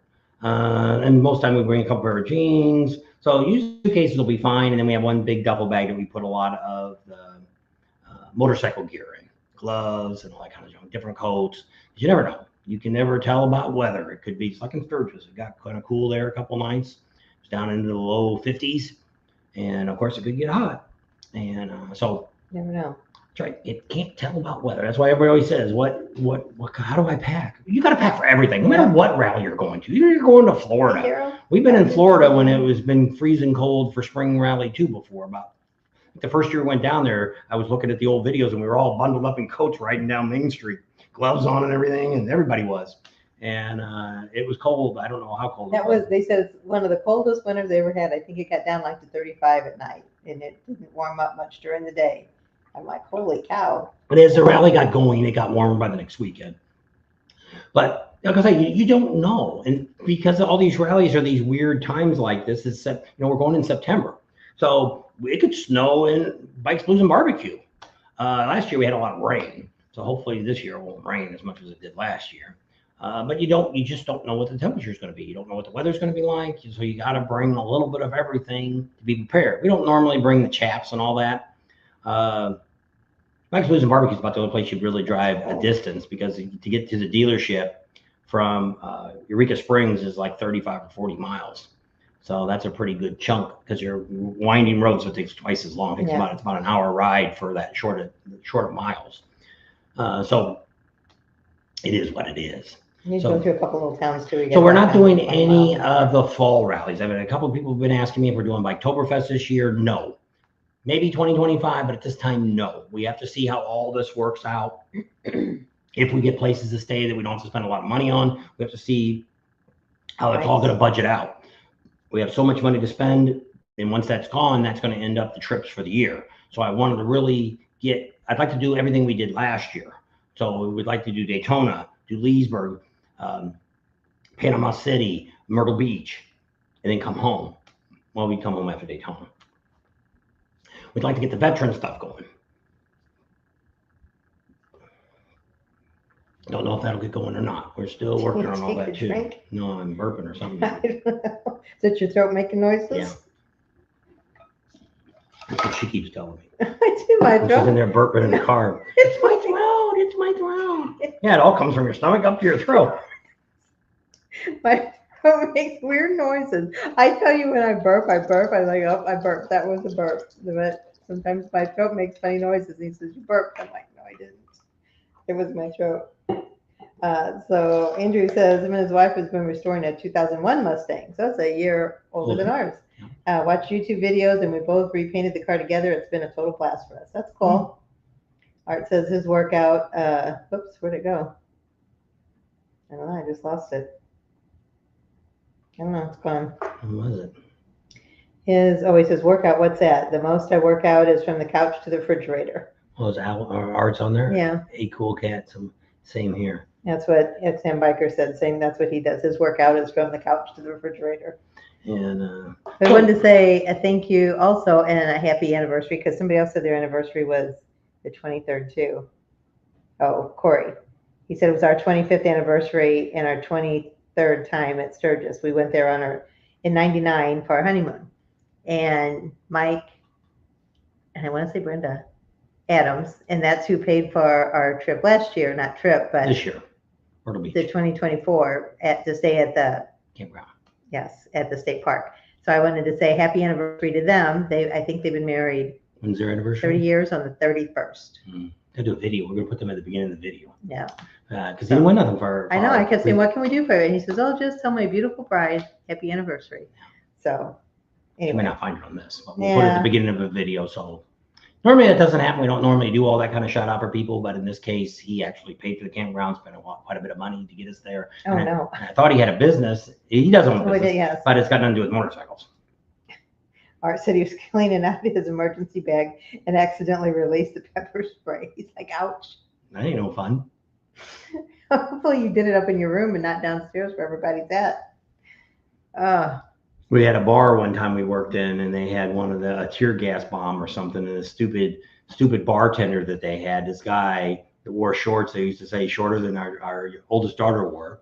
Joey, his name was. And he throws this thing in the bar, threatens everybody he's going to do it, and then he ends up actually doing it. I don't think he realized what he did. Well, the guy that owned the bar was actually from the Gulf War, and he brought some stuff home, which he wasn't supposed to, but he did. And it was so bad you couldn't catch your breath. Mm-mm. And everybody was running. We ran outside. up. Well, we couldn't get out the door. We ended up going upstairs. He had us at the second floor, and we went up there, and we could breathe up there until everybody kind of got moved around. The cops came, everything else. It was a big mess. Back in the bar life when we used to do DJing in bars. I did that many too. moons ago. Yeah. That was in the late 90s, early 2000s. So that was it. No more on. All right. No more How many people we questions. still got on? How many people we still got 82. on? We actually got back up again. We're down. So appreciate everybody watching the videos. We, we've never had a plan of really making any real money in YouTube, but the idea is we thought it would, once we started getting busy, we thought it would maybe help justify the cost of doing it. Well, Sturgis did really well this year. No complaint. We actually did pretty good. And but a lot of these, like Daytona this year, was the worst we've ever had at Daytona. The two rallies that, other than Sturgis is the best. Myrtle Beach is next, and Leesburg was next. Those are the three top rallies that if I decided I was only going to do 3 rallies, those would be the 3 rallies I would do. Those will get the most views on. Yeah, that people are interested in watching. Because what we find out is, I always thought when I started a channel, I thought, well, what happens when in Sturgis? When we did Sturgis 2020, we blew all up. We gained 6,000 subscribers from 800 and went crazy. And so there we said, hey, apparently everybody wants to watch this. And if you guys can get us to 5,000, we'll do more rallies the next year, which we did. We had all these 18 different rallies that next year in 2021. But what I ended up finding out is the only time people really watch the channel is when they're interested in that rally. So it's like Sturgis. Everybody's got Sturgis on the bucket list. If you ain't been to Sturgis, you want to go to Sturgis. And if you've maybe been to Sturgis, you don't go anymore, I'd still like to know what's going on. So this year we had a lot of people. We met thousands of people that watched the channel this year. Some watched 1 video, some watched 5 videos, some watched, whatever. And I know some of you are loyal people and you're watching all the videos at times. Or you go back and you binge watch or whatever, and that's great. But I thought people would be like me. I would, like me and Art, we talked about it for years about maybe riding our bikes to Daytona. But we figured we really needed 3 weeks to be able to get there and get back. We're not ones that we're going to get on our bike and ride 1,000 miles in one day. But we never made it because of that. But I mean, I would have loved to have seen some videos like we are putting on to where, hey, let me see what they got going on. What are they doing? Yeah. How's that happening? And all this kind of stuff. When we first started going to Sturgis, there really wasn't any YouTube. They Full Throttle had their TV show 17 years ago, but nobody else, there wasn't any YouTube. YouTube's only been out 12 or 13 years now. So there wasn't any sources to go and see what things were like. And so then when we started this, that's what happened. When we used to go to Sturgis, we just hung out at the, the old Full Throttle saloon. We did a few rides, and finally, that was about the extent of it. I don't know if Art's still on. Did we even go down on a main street? I don't even remember even riding the bikes down Main Street. Art says he'll be retired next year, and maybe he could tag along with us. There you go. And but yeah, there's so much like that is. So when we started this channel, that's what we thought, that, hey, let's go, because like I said, when we used to go to these rallies, it was like, we had no idea. And nowadays, if you don't know the business you're going to, their Facebook page, you have no idea what they're doing for entertainment. You got to look up Iron Horse. You got to look at, they're all like that. There's nobody grouping stuff together. There's a few apps out there, but they're only interested in selling ads. And Leesburg was about the only one. Leesburg, the city did a good job of telling you what the dealership was doing, what they're doing out at the campground that we were at, and then what the city was doing. So that was kind of nice. That was about the only one that kind of shared information. Everybody else is out for themselves.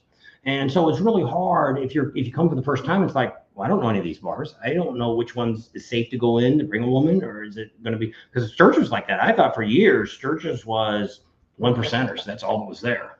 Kind of like what it used to be. And I thought, I don't want to bring her to something like that. And then when we watched the Full Throttle TV show, it's like, we're going. After the first year, we're going next year. And this looks like a lot of fun. Let's go. We took our 2-week vacation and we rode up there and we had fun. We went by ourselves the first year. Art went with us. I think Art went the next couple of years went with us. Yep. And so we just had a lot of fun and enjoyed what we did. We stayed in different places and stuff like that. But I mean, really didn't know anything that was going on.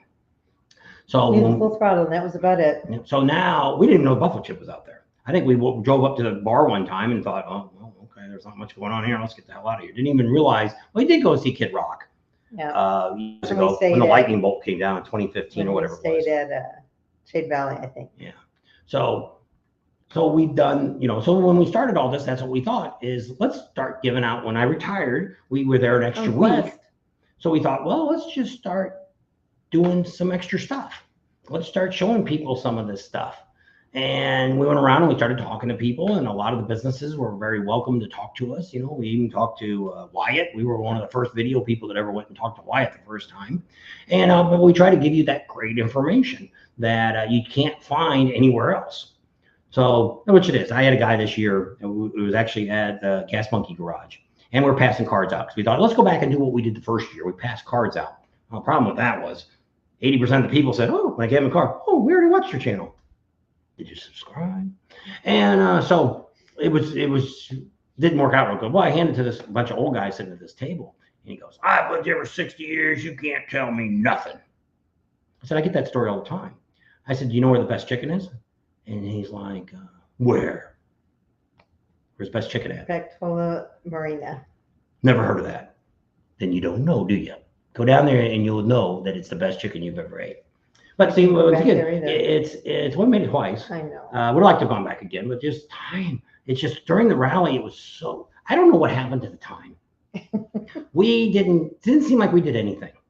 We didn't. I don't have a lot of footage. I don't have a lot of coverage of all the stuff that's going on. We still have a wet T-shirt contest, but it's got pasties on it that I still got to put up. We didn't go around and get. I'm trying to get away from all the girls. We'll put some of the girls on our channel and stuff, but I don't want to be that guy. I don't want to be the guy that walks them down Main Street all day long. There's a dozen people with cameras that walk up and down Main Street. There's one guy that's only got 7,000 subscribers and he got 225,000 views. And so I kind of thumbed through his video. He never talks. He just walks up and down Main Street and he shows you a couple other things. He was even not that guy. That was a different guy. No, we saw the guy in Deadwood too. Yeah, that's Azubal or whatever his name is, Ibezz. He didn't do as well this year as he has done in the past. But I mean, it's Cycle Drag's there. He's trying. Somebody actually, I've seen it on Facebook today. Somebody was saying, is he trying to be an announcer or something, or a newscaster or something? I've never had anybody say that to us. Most of the people that we talked to this year just said they couldn't believe the information that we gave out to everybody, how much we knew and stuff. Well, that's what somebody told about Cycle Drag. Was his video was best ride in Sturgis. Well, the first thing somebody wrote is, Spearfish is not in Sturgis. It's 25 miles away. And so it's not. So you should have said rides in or Black Hills. Yeah. Well, that, or you could have said rides for the Sturgis Motorcycle Rally. But see, I don't think he ever brings his motorcycle. I think he's only in a car. And there's a lot of guys out there that don't even ride a bike. That's why this year I tried to do a lot more with us on the bike. So you could see that we got a freaking motorcycles and we are riding them. We are doing things that you're going to do when you come to Sturgis. So that way I'm just not driving around in my car or my pickup truck and seeing all these sites. We're actually on the bike. So, which there's a lot of them out there that's what they don't, I don't think they even own a motorcycle. I'm not calling anybody's name out. They said Cycle Drag actually has I don't know if he's got a race bike or dirt bike or whatever the hell he's got. He's got something, I guess. But I mean, I don't know. I don't really know the guy. We've kind of walked by and waved to him. He's never really talked to us. I don't really care. See what Mika auction. Yeah. I don't really care. We got enough of you guys for friends. I don't need anybody else. I'm not going to kiss anybody's butt. He ain't that big of a YouTuber for me. We've seen YouTubers way bigger than that. And so not a big deal. So, but for us, that's like we say, is the people that we get to do interviews with, nobody else got Richard Rollins on their video, maybe a picture, but they didn't get any video from him, him talking or anything like that. We got that 3 times. We got the owners of the new Knuckle, which is from Sock Bang Blow. We'll have them next year in Myrtle Beach. They said, yeah, let us know. We'll sit down and talk to you guys about that too. And so we got them on the channel. And so we get a lot of great people to come out on our channel and give you guys the information, give you the insight of what's going on at motorcycle rallies and things like that. Because a lot of these bars are the same people, just like here. Myrtle Beach is the same ones that own Sock Bang Blow on the Knuckle now. The Iron Horse, the people that run the Iron Horse in Sturgis is the same ones that have the Broken Spoke and the Iron Horse in Daytona. So it's the same, a lot of the same staff is there, same waiters, same bartenders, bar girls. They're all the same people that you see there. So it's very common, common. So the vendors are the same way. It's the same, most of the same vendors travel from one rally to another rally. So it's very, there is a few different, but most of them are kind of the same. But it's kind of like that new technology shocks that we talked to in Florida a couple years ago. They made it to Sturgis. They were always telling us they weren't going to go that far. They always like to keep things like Myrtle Beach and Florida and stuff around that way. Close to home. Because they build it, they make everything in Florida. And so Jeff said, don't forget the police chief. Yep. And the chief did a great job. We And couldn't. we got the sheriff this year. Yeah, that was great. And he was very nice too. Wyatt. We do appreciate all of them coming out, and the chief, we can't say enough about the chief. We really like the chief. He was our first police chief that we ever got to talk to, and second in my best is my Ormond chief, and then we get the sheriff, because we haven't talked to sheriff enough to get a good relationship Sheriff with was him good. yet. He liked his interviews, so that's good. So He might let us come back next year. he said if we did a good job, he'd let us talk. He'd talk to us again next year. But a lot of sheriffs blow us off. I would love to talk to somebody from the state police, but I mean, that's kind of tough to find somebody from the state police to talk. Because I look at all of this, and the few people that have gotten pulled over during the rally, well, one of them was some lady was just bad mouthing the Sturgis police. Ends up finding she got pulled over by the sheriff's department. So she said she wasn't drunk, but she blew an 08, which that shouldn't be legal. That shouldn't be. I'm not drunk, but she was driving under the speed limit. She admitted that. Well, they wrote her up for reckless driving. So she had to have been swerving. I don't know if she was in a car, motorcycle, I don't know what the story was. But she ended up getting arrested and a whole bunch of stuff. And they manhandled her, and they did this, and somebody wanted money. They wanted her to pay her to eat or something. I don't know what this. And it's like, this. And I said, what jail were you in? And she ended up saying, I was in the county. I said, no, I had nothing to do with Sturgis. It was the sheriff's department. And so I don't know what her problem is. She's going to get a lawyer and she's going to sue them all. Good luck with that. They got cameras on them, and so everything's cameraized. She tried to say they beat her up in jail. I don't know. She still swore, I was never drunk. Well, if you blew an 08, and that's the legal, I don't know what the legal limit is. I think it was 08. And she goes, I wasn't drunk. And then everybody in this feed, because she was writing to say how bad the Sturgis police were. They harassed people. They took a 60-year-old woman and beat her up, took her dogs away from her and all this. I don't know what the hell I don't know what the old lady was doing in jail to start with. Maybe she started a fight. I don't know. Maybe she's a crazy local. Maybe she's some transit that was coming through town causing problems. I don't know. She don't know either.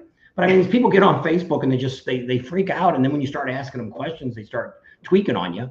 And I was about ready to get her name, because she put her name up it's got her name on the Facebook. I was thinking about calling the sheriff and saying, can you check into this? I said, we heard this funny stuff going on down there, and he can pull the cameras up and look at it all and see what the hell happened. And probably it was her. And most people on this Facebook page was all saying the same thing. You don't get pulled over. Like another guy told me he got pulled over. Well, this one was a winner. So I got pulled over and got a ticket because I only put 1 foot down. And then he announced this bar. I can't think of the name of this bar, but it's a bar that's been out of Sturgis for 20 years. Downers, something like that it was called. And I said, what year did you go? He hasn't wrote me back yet. So I'm like, that bar's been gone. And somebody else had wrote years ago, last year, somebody wrote on Facebook, is that bar still around? Well, I Googled it and there wasn't any. And then a bunch of people came on and said, oh, that's a bar that was back here in the 70s and the 80s and stuff. It was on Main Street and all this kind of stuff. Who knows which bar it was now? But I mean, it's not there anymore. So this guy got a ticket because he said he stopped for 3 seconds, which is what the chief says. If your bike stops completely for 3 seconds, you don't have to put your foot down. You don't need a ticket. Because we've seen a lot of people this year on Main Street that ran the stop signs. We've seen some people that didn't even stop. And the cops are standing right there. And I'm like, hello. You're not going to stop that guy? Did you ever put Batman on? Yeah. Because we told the police, I ran up to the police. I said, look, you got some help back here. You got some crime fighters here. He said, yeah, crime fighters that are breaking the law. And I said, why? What did they do? And he says, they don't have any eye protection on. They just had their mask on. And I looked at him and I'm like, oh crap, they don't. So Batman might have got arrested. I don't think they did anything to him. But I mean, most of the cops are pretty lenient that we see in Sturgis. But I mean, if you're speeding, they can't pull you over just to check to see if you're drunk. That is invading your rights. Cause. Yeah. So you could have a taillight out. You could have your license plate not being able to show. You ran a stop sign. You're speeding. All excuses to stop signal. that they can now check you for DUI. So they have to have a probable cause. It's like all the years we've gone, we have never been pulled over. Well, but I mean, I take pride in trying to, you do a good enough stop. Like before the rally, I'm not stopping at stop signs. I'm kind of rolling through them. But I mean, it's not that picky before, because that's what the chief said. In Sturgis, they've had so many wrecks over the years where this guy runs the stop sign. This other guy's not watching. He plows right in the side of a truck. We had one happen, the dungeon ride on Sunday before the rally. There was a wreck. Totaled the guy's bike out. And neither one seen each other. and it was the truck's turn, not the bike's turn. He was trying to follow some other bikers, but there was a big gap, so the guy in the truck thought, it's my turn. Boom, T-boned. I bet you saw that, Tender Kitten. What? Sean, she said, we saw lots of people breaking the law in front of the house. I bet you did. Yeah. Yes, Del Brett, we did see my Nomadic Fanatic. Yeah. Hopefully we'll be on his video, the next video he puts out, we should be on it. So we caught up with him on Saturday, the last Saturday. Actually, we caught up with him in Deadwood, but we didn't really do anything with him. He didn't know we were there, and we didn't know he was in town yet. We were both eating at 2 different places. So then we went down there and just kind of said hi to him. And did we end up leaving before he got done eating? I think so, because it was starting to get dark. And so we left and caught back up. And then Saturday we met up with him, and we went out to Full Throttle Saloon and hung out there for a while. And I guess that's all we did. So we didn't get to do a lot of stuff with him this year. He thought we were staying at Buffalo Chip, because he thought that's what he'd be. He'd be right there with us. And then when we told him no, we moved. So he's gonna go. He's thinking about going to Pappy Hoyle. He likes swimming pools. So he's thinking about doing Pappy Hoyle next year. Bikini Beach. Yeah, first day. Hole. And but it's early. I wouldn't have a problem going. I wouldn't get in there towards the end of the week. But I know it was cold. I bet you the same thing happened this year, last year. Remember when it got cooler and nobody really went to Bikini Beach during the day? Usually that's a really hopping place and people are going crazy and drinking. But when it's cold, you don't want to doing burnouts all night long. They're up all night. So Chip said he saw 2 people zip through without feet down twice, 2 different days. Thought, what the? But I still did it right. There you go, Chip. I do. I try to, which the chief said, you really only need to put your left foot down because your right foot should stay there for the brake. And I said, you're right. That's a good point. He said that's the way they were trained and police trained. Yeah. So they can't get you. But the idea is you have to be in control of your motorcycle. So you could do a rolling stop and then take off. But if let's say there was a rock there and you didn't see it, you could fall over on your bike because you really weren't in control of your bike. So in a case like that, if you completely stop and put the 1 foot down, okay, I can look left, I can look right, I'm ready to go. Just because there's 4 or 5 freaking cars drove down Main Street with the motorcycles. That's what somebody just said. What about the car? Well, only one of them the police caught. We seen it last year. Some old geezer going down with a smart car or something. I don't know what and the cops are yelling at him, "What the hell are you doing?" And he's like, "What? I'm going over here." No, you're not. Back your ass back up. It's like you stay on the Main Street enough, you see some stupid stuff. You see some crazy people too.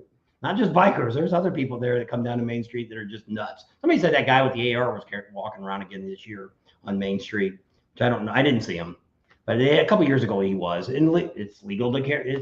It's really a concealed carry permit. You don't need a concealed carry permit to carry a gun in South Dakota. But the problem is you got to make sure the state you come from allows that. Like us in Arizona, you're allowed to carry a concealed without a permit. Now we have gun permits. But if you came from California, New York, or Illinois, it doesn't allow it. You can't carry them in South Dakota either. It's whatever your law is you come from. Something to think about. So Art says, write it like you stole it. There you go. That's what you do. Crazy. And so yeah, I heard from Art. Must be working days. Oh yeah, maybe.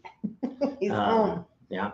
Well, he should be getting close to seniority now. He can do it and be like when I got ready to leave. I only had a couple people ahead of me, and almost everybody else retired. I pretty much got away with whatever I wanted to do. I hardly ever worked any more overtime the last 5 years I worked there. And I talked to all those young kids to take the overtime. Because our company, you could actually change your 401 day weekly. So if you knew you were going to get a bunch of overtime this week, instead of letting Uncle Sam take all your money, you could go in and say, I want to pull $1,000 out of my check this week and put it into my 401.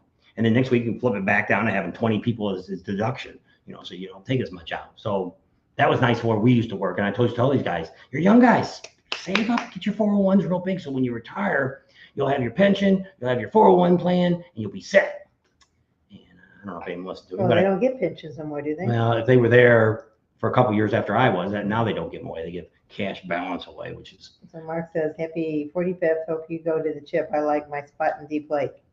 How you feeling, Mark? He was in a bad accident. He was test driving a bike and somebody plowed into him. So our other friends that got hurt, our subscribers, Nicole and what's Nicole's husband? Andrew. They are doing better. They've had a lot of guests and stuff I've seen on Facebook come over to their house, bring them food and stuff like that. I think she's getting around pretty good. I don't know. I don't see any pictures of him, so I don't know how he's doing. He had his jaw wired up, and they both broke their pelvis, I think. And so I think he got the worst of it. But I mean, their bike, I seen a picture of the bike, it was bad. And so yeah, you always, no matter what rally you go to, or anytime you're on your motorcycle, you got to keep your head on a swivel. You always, that's the only thing my dad ever told me that was worth the crap, was remember that everybody out there is trying to kill you. And if you remember that, you'll be fine. And it's really the people that think nothing's ever going to happen to them. Oh, I'm the best motorcycle in the world. I can ride anything. I can ride 100-mile curves, all this stuff. Those are the ones that kill somebody or kill themselves, because they get too cocky. Where if you're more scared that you're going to have an accident, because I think about that now. The older I get, I'm afraid I'm going to fall off the roof. I'm afraid I'm going to fall off the ladder. Where I used to jump off 3-story buildings. You know, it was not a big thing. That's probably why I'm all screwed up. But the stupid stuff that I did. But now as I get older, I can see my face sliding down the highway, or I can see this and that. So I kind of pull back a little bit from what I used to do. Unless you were on a ride with the Sons of Silence. Yeah, Sons of Silence is a different ride. The funnest ride I've ever been on, Van Knocker Canyon. We were doing about 65 miles an hour on them shorts. And I was on the back, and I don't think we had helmets on, either one of us. I don't think we did either. Should wear a helmet. They didn't have one on, but for the deaths, it was about half and half. Half the people that died had helmets on, half the people didn't have helmets on. So at $10 a gallon saves gas now. Chip says it takes too long to heal anymore. Now, we've been really, really lucky that we haven't had anything bad happen to us as we've gotten older. She already had all her stuff, her motorcycle wreck and all the crap that she's had. I'm over. I'm done. She's I paid my dues. And so she's had a lot of issues, and that's one of the reasons we do what we do, because we don't know how long we have in life, and you got to enjoy every day like today is your last day. And I don't want to go away and say I regretted that we didn't do all the things we wanted to do. You know, we've done so much stuff with doing these rallies and having a YouTube channel. We went places that we would have never gone. You know, I would have never made it to Laconia. I never would have made it to New York. I would have made it on the East Coast at all. Well, he had been to Myrtle Beach when the kids were little. They went for a dance competition. But I mean, so many states. There's only 2 states we hadn't been in. West Virginia and North Carolina. Yeah. And we went up to Washington State. We've never been to Washington State. We just went up there just far enough to get in the border and say, hey, we hit all 4 corners this year. Who would have ever dreamed that you could hit all 4 corners of the United States in 1 year?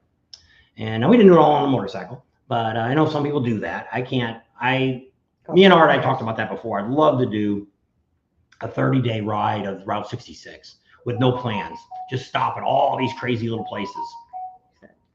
And but you have to be gone for like a month, because you can't do it in 2 weeks, because you're not going to get to see everything. It's kind of like, that's why I always tell people when they always talk about, oh, you pull a trailer now. So I always ask a question.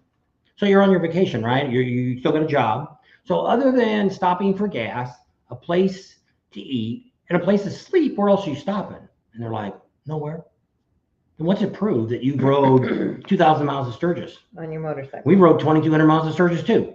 Did it make it? Does it prove anything? No. It says that we done it, but I mean, does it make you any better of a person? Does it make you a better bike rider? Does it do anything? You know, we have done that. Now, granted, if it's somebody that's never driven more than, like we had people, Art knows that, we had people in California that would ride down to Tom's Farms for the weekend. And on Saturday and Sunday, we had this place that was a little country store. They had a little restaurant. They had little ponds out there and stuff. And all the bikers used to come down there. And they'd have a little band. We'd end up talking to a bunch of people at the dealership the next week. And we're like, oh, where'd you go this weekend? Oh, we went for a ride. Where'd you go? Tom's Farm. Where else? Home. Where'd you go? 20 miles in one day? No, it was 25. That's not a ride. We used to go on a ride on a Saturday for 300 miles and went to go eat lunch, turn around, and come back. But I mean, that was just a ride. And I like those kind of rides. And the nice thing about living in California, there you could ride year round. We rode every weekend that I didn't work. We were on bikes, and we traveled all over. We put a lot of miles. Art was like that too. We put a lot of miles on our bikes, and but we rode them. And that's why when people say, well, you never rode that much. I rode a lot. No, I haven't. Well, I haven't done a 3,000 mile trip or a 5,000 mile trip or did a 30-day trip. We only had 2 weeks vacation. You know, I work. I couldn't take off a month and go do a ride around the United States. Don't know if I really wanted to do a ride. See, that's the problem, is if I do that, I want to stop. And that's the problem we've had with traveling with YouTube, is we're always on a mission to the next rally. And so there's places we can't stop that I'd like to stop, because we're on a mission. We're on a mission to get to the next place. We got to be there by this day. That's our check-in time, or that's our time to pick up a bike, or whatever we're doing. And so it's made it to where I haven't been able to see a lot of things that we wish we would. What? The clock? Yes. Somebody said, well, at least it's right twice a day. No, it's not. It works. It still goes around. It just won't keep time.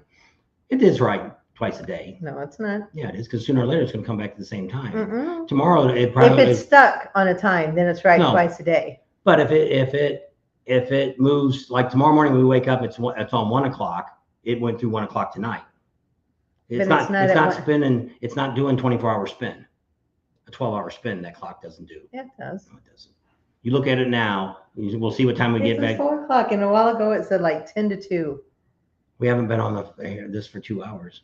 I said a while ago. I didn't say before we got on. It's broke. I don't know why. It does all. The second hand goes around. The minute hand goes around. The hour. Well, what hand it does goes around. is it doesn't go all the way around. It does this as it goes around. So it's not. It doesn't keep. It couldn't keep. We put them when we first got it. It worked fine. Then it got to where you had to put a new battery in like every week. It would keep up. And then now it won't. If you put a brand new battery in now, it still does that. It needs a new little mechanism, and I thought I could do it, but I don't know. And then the guy up the street at the clock shop, watch shop or something, he wanted $50 or $100. I don't know. They don't make the clock anymore. I've had it for a long time. We bought that. I think it was me and Art. We bought that at Lake Boss. Had a discount to get it at Christmas time. I don't know. Tom's Farm was a good stop on the way to go over to Ortega Highway. Who wanted it? We were going to meet somebody, and we were going to go to Cook's Corner with them. Who was that? I have no idea. You remember talking about it? No. We ate with them. Well, there's also Cook's Corner someplace else. No, in California. They said when you come out to California. Shooting in Cook's Corner. Yeah, what? Shooting. That cop shot that. I thought you said something else. Shooting. Why leave 30 minutes? I don't know what that means. Okay, Dog House for Bob. Made it DEI employees. Made by DEI employees, the clock has. Could be. I'm back. Mike's back. Over there in China, they don't have any DEI out there. Probably. They got a gun stuck to their head saying, you start making it. That's what they always said. That was the only nice thing that we lived about living in California. Because I worked for this gas company. So I was a technician that went in houses. So I would light furnaces and all that kind of stuff, turn gas back on. They didn't pay their bill, or a new customer, install new meters, turn on all the new appliances, do all that. We safety checked everything. So I forget where I was going to go with all that. You're telling DEI. Oh, that was the thing that I liked about California was I met people from all over the world. All over the world lives in California, no matter what. And so I'd meet people that are now citizens, some Russians and some Asians and Germans and all these people. And they all said the same thing, that, and this is 15 years ago. You need to take all these young kids that have this bad attitude about America and send them to any foreign country with no money in their pocket and see how they do for 30 days. They would come back here, because almost every foreigner that I've talked to that lived in Russia or Cuba or wherever they lived, in Germany, in countries that you didn't have any opinion, that's what they'd say. If you told me right now to get on the ground and kiss the dirt, I would, because you people have no idea how great your country is, what you can do here that in our country, we couldn't even think of what you're thinking. You can't even think anything without getting shot. And so it's like, so that's why I said we've never been on we've been in Canada, we've been in Mexico. So we're not big Europeans or anything like that, and spent time in other countries to see, but to be able to talk to some of these people that, especially like Russians, and to talk to them about how things are over there and why they came here. And, it's just unreal that people that live here, history. Yeah, people that live here take this country for granted. Bums miss you, Bob. Art says we can't do the ride up to Oregon until they fix it. I guess it's all. It's supposed to be fixed this year. I don't know. I haven't been looking at it. Art says it's not. We'll have to see. Looking at it on January. That's when we make a decision about doing the ride. If it's open by then, we'll go. If not, maybe we won't do it this year. But I'll probably go ahead and do it anyway, somewhere along the line. We'll just come out and we'll do it by ourselves if nothing else, because I like the coast, and getting older, and I don't know how much longer I'm going to ride motorcycles.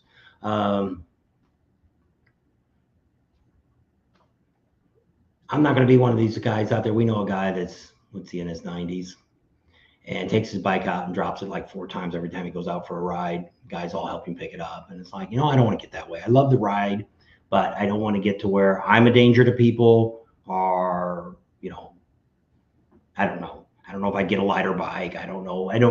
It's time will tell. We don't ride the bikes now as much as we used to. We do at the rally. I put about 2,000 miles on my bike in Sturgis. This year altogether, we probably put, I didn't look at it all. Because I only did one oil change. So I've probably done 5, 6, 7, maybe 7 or 8,000 miles this year. On all rallies, because we don't really ride here because it's either too freaking hot or it's too windy. That's the 2 choices we have here. So there's not a lot. Now next year we probably, if we do what we're planning, where we're flying out to the rally, stuff like that, we'll be back for Arizona Bike Week, and there we'll probably might ride the bike. Well, she wants to take the trailer over, and that's what I thought. That we have a place to stay, but I don't know. We'll see. then you have to rent a hotel room. So we'll see what happens. So I thought we'd ride the bikes to Arizona Bike Week, but now we may not. She may want to take the trailer instead, and that way she don't have to ride so far. Because when she rode the other day, 130 miles, that was a lot of riding. She was kind of sore for a couple of days after. Yeah. And so I haven't got any new handlebars for that yet. I've got to look around for that yet and figure out where I'm going to get them from. And because if we're not taking it to Sturgis, maybe I'll wait till I go to Daytona and get some bars from JP Cycles down there. Get same bars. All right. So like I said, I'll be retired, so I'll be up for it anytime. There you go. He's going to hold you to that, Art. Yeah. You call me the day you Golf retire. cart in the yard, Tam. Golf cart's at the shop. We do have a golf cart. Wherever we stay. Right now, we're taking her bike. We don't really have the room To take the golf cart. We probably could squeeze it all in. But the problem, well, we're not going that far anymore. So if we only took it to Sturgis, it wouldn't be real bad. But you wouldn't be able to get out of our bedroom. You would have to climb over a motorcycle to get to the refrigerator and get to the microwave and all that kind of stuff. The 2 days that we have to stop overnight. So I guess, did we do it in 2 nights? Yeah, we did it in 2 nights. We did it 3. Or we stayed the first night? Rawlings. Or we stayed the second night? No, it was 2 nights. We came right after we left the Elks. We came straight home. I guess. So we only stayed 2 nights. So yeah, because the next day we did like 600 something miles. Because you said you wanted to be home and you wanted to do it in 2 days. Yeah. Only stop once. So we did it in 3 days, but 2 nights. Yes. So Emery's on. there you go. Seeing you on Wednesday, He's the late, but 11th. he's here. Yep. Be pulling into town. We can do the old riding crew. You think? Are they all still riding?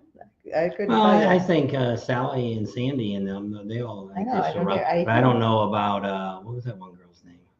Robin? Yeah, I don't see anything on her anymore. I don't know if she's even alive anymore. No, she was Robin, on Facebook every now and then. So I don't know if she still rides or not. And Sandy still rides. Yeah, well, she's in Vegas now. Or Pearl? But she does a lot of riding. She goes out with the girls all the time, and it's like, does she ever work anymore? Yeah, I asked her how her new school year was going. She said it's great. She loves it.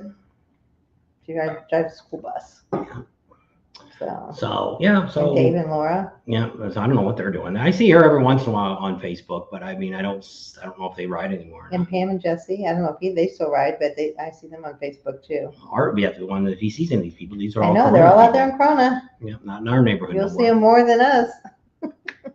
Laura told me she saw you, Art, at the dealership. Yeah. What happened to Jesse and Pam? They're still around. They got a bunch of grandkids now, so I think that's what happened. That's what happened to us too. Once the grandkids started coming around, it's like I didn't want to go as much. Makes it tougher. So now they're getting a little bit older and they're doing their own thing, so it's kind of hard. When we do go visit them, they hang out in the basement. We don't have to call them up or go down there with them to see anything. So grandkids, and so I don't know. So we still got a lot of things to do. I still got a few videos to still put up. I'm going to do one on the garage, show you what we've done. I got a few new signs, new banners put up. Poster should have been done today too. He said 2 days.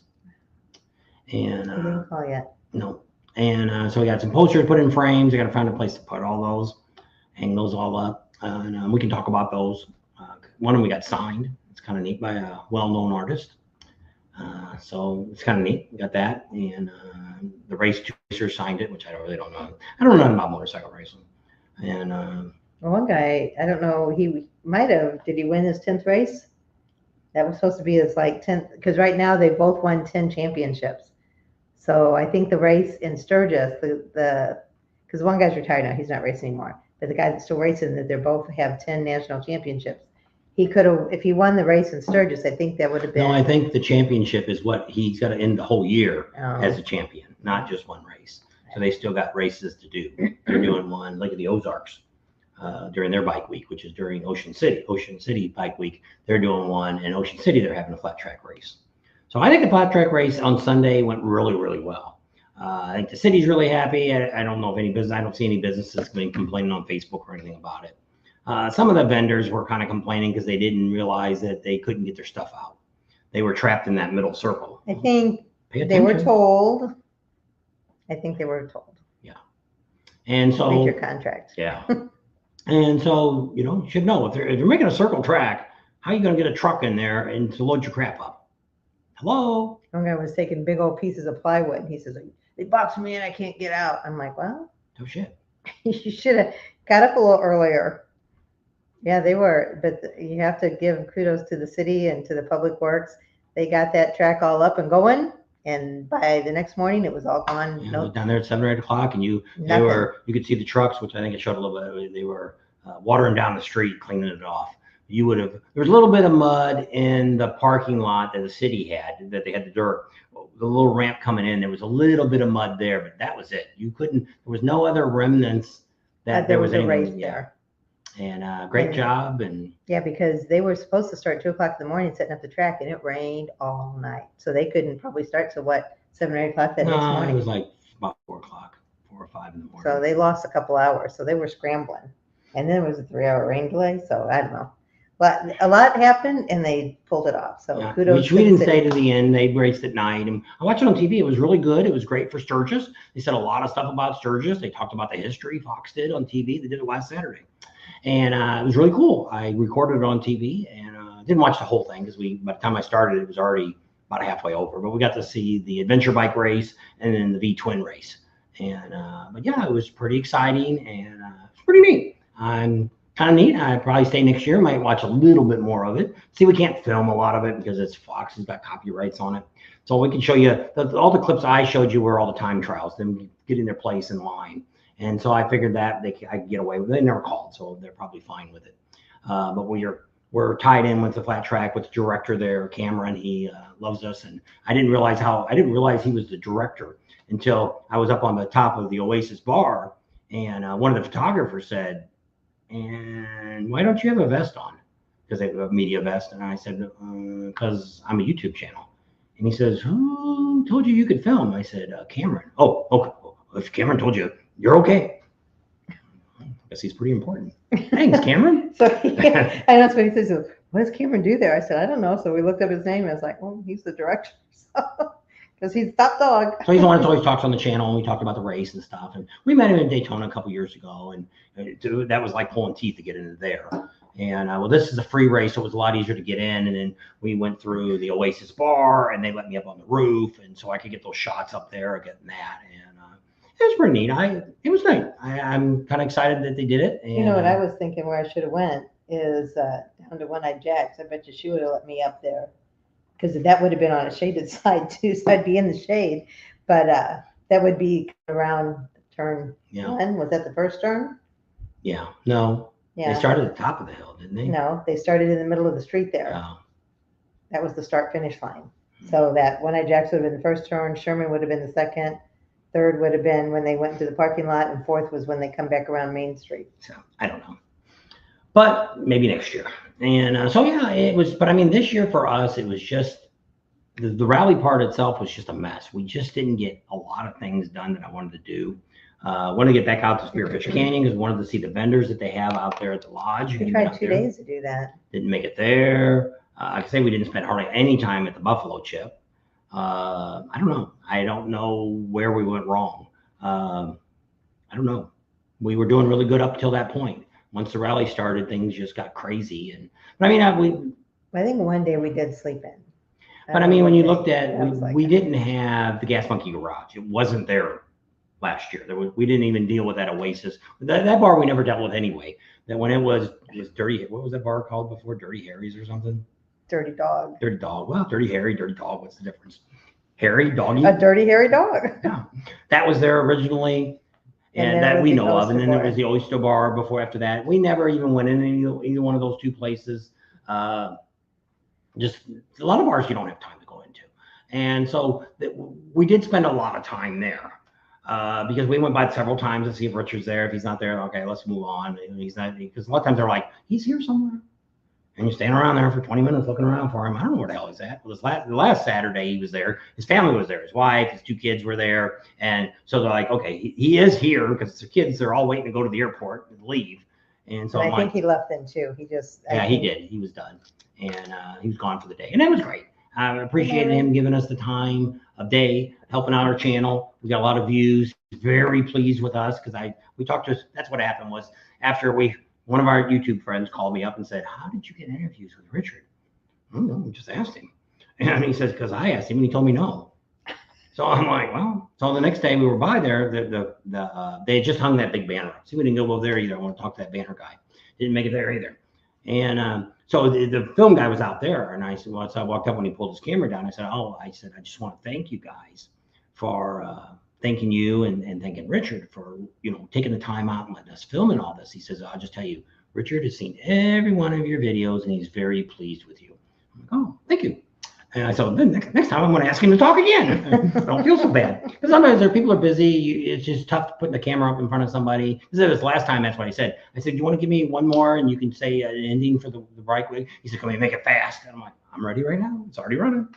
And then some guy came through where the hot dog stand is in front of that little bar there and drove the motorcycle through. And he's standing there. I should have put that on. And he's like, what the hell does that guy think he's doing? I've been here for 2 weeks and not one person has drove through the parking lot or drove through this place where everybody's singing at. And because we had to wait because that motorcycle, I had to wait for it to get by because it was loud. And he was just kind of like, what in the? And I'm like, I don't know. We didn't tell him to. Nobody I know. Hopefully. And, but yeah, so he gave us that few seconds and it was great. And we appreciate him doing that. We appreciate everybody that gives us interviews. Right. There's just so many great people in Sturgis. A lot of you guys we got to see. We got to interview. So and we did that this year. We went back to doing that. We originally were doing that back 4 years ago. We did a lot of interviews with people. And it seems like people like that. I don't know if Cycle Drag always did that or not, but I see that he does that now. He catches people at the intersection. I wouldn't want to do that. I know. Traffic is bad enough as it is to take a camera in somebody's face and say, hey, where are you from, dude? What's your name? Walking down the street's a different thing. You're not stopping traffic. You can actually get a ticket for doing that because you're obstructing traffic. There you go. That's a legal term. Anyway. Officer Tam. Yeah. Her dad was a cop. County Mountie. Used to know all the 10s, 10, 4, 10, whatever, 10, 20, 10. I don't know. Don't know many more. We used to have a CB in the house. We used to have to listen to the police scanner all the time. When my dad was at work, my mom would listen to it to see what my dad was doing. And when my dad was home, my dad would listen to it to see what was going on when he wasn't at work. So anyway. All right. You've been on over 2 hours. Oh, no. I said 1. I'm tired. I've been tired all day. I don't know what it is. Oh, we've lost weight. What did I lose? 8 pounds? You said 8 pounds. On a roll. And you lost 4. It's a good start. It's always harder for women to lose weight than guys. I don't know why. I know. I was so excited. I lost 2 pounds. If you look to see how much you lost, he's like, yeah, I lost 4. And I'm like, shut up. So we're on a roll. We eat once a day. That's all we eat. And we I quit eating sugar. Yeah. Because that's always happened to her before. Because if she quits eating sugar, her body feels better. I'm not so achy and stiff. Yeah. Same thing. Just says I'm looking for Bob and Tam. I thought that. So, you're not where we're at, Jeff. We're not that close. We'll be in Huntington Beach next week. I just got here, Brian said. We'll be in Huntington Beach next week. Yeah. Probably too far for you to ride down. Probably. Take a ride. Take a road trip down to Huntington Beach next week. And we can say lunch. Hi. There you go. I get to meet Jeff in person. There you go. Had another Jeff on it. It wasn't Tall Jeff. It was another Jeff. No, was it? I don't remember what his name was. So go back and have to listen to everything else because we talked a little bit about Woken, which we're done talking about that. And like I say, I don't know. People are just looking for anything. And which I look at a lot of these people that complain on the internet. Like I talked about it in that video. The one guy was trying to tell me there was nobody at the Harley booth. And then that's what I said. I typed in there, are you even here? Did you say the one thing you forgot to say in the thing? Oh, I forgot about that. We didn't say that tonight. The reason the Harley tent wasn't as busy as it has been in the past. There was no stunt shows or anything this year. Yeah, they usually have one right out in front of Harley. They've had it for different years. They used to have those cops riding the victory bikes. Yeah. They've had that over the years, and then they usually have people in there showing you how to pick a bike up, and if it falls over, they bring people out. They do the same thing in Daytona. And this year they didn't have that. So usually what happens is that's always packed right there in that area. And as soon as the show is over, the people walk into the booth and look around. And that's happened pretty much every year. And somebody else said they don't think it was there last year. And I'm like, it was there last year. I think so too. But this year it's not. And I didn't even catch it. She caught it. She said they didn't have a stunt show. I'm like, they didn't. That is weird. I don't know. I don't know why. I don't know. But I mean, maybe they decided they didn't want to do it or something. I don't know. But that made a lot different. And then another guy tried to tell me that he was there, that he went to the Harley booth and there was nobody in it. And he went to the Indian booth and there was like 500 people there. And I'm like, there was no 500 people in the Indian Brian guy says he was irritated by cycle drag. No, was he? Instead of interviewed, he was irritated. So it's like, I don't know. We don't know the guy at all. He's never, I think he said hi. That's about as far as he's getting. We see him in a lot of different rallies now. Did I just go off on mine? I must have hit a button. You must have. She can't answer any more comments. No, I can't pull you up. So I guess I can do it with this. Yeah. There's nobody else on. Okay. So say good night. Pretty exciting. And we'll still have our Sunday live. We'll have that on this week. We'll still Sunday. We'll try to figure out what we're going to talk about. And we'll probably have a little bit more information maybe about Ocean. Well, we already know we're staying in Ocean City. So we'll be down by the convention center. We're not doing any of the concerts or anything like that. We'll have to get with Emery HVAC and have him give us a list of all the things we're going to do. Because I want to hit that one bar, and we want to go and see the wild horses and anything else that might be fun to do. Just kind of want to check all that kind of stuff out. Don't know if this will be the last year or not, but it'd be kind of neat to do a little bit more riding around than what we've done in the past. Because that's the bad thing there is we get there and we've only got, it starts the day we get there. I think it starts on Wednesday, I think. And so last year we fooled around a lot with the concerts, and it ain't worth it. We can't film any of that anyway. And we worked with Chase last year and I had to chase him down to get our passes. And by the time we got it, it was almost too late. And so it's like, we don't need to do that. It just take away from other things we could be doing. So we'll check out some of the different bars and stuff that's down there and maybe film some of that stuff and show you some cool places to hang out. And so we'll go from there. And then my Bikes, Booze, and Barbecue. And I love that. I like Bikes, Booze, and Barbecue. It is my second best rally. I like. We'll have to see how it does this year for views.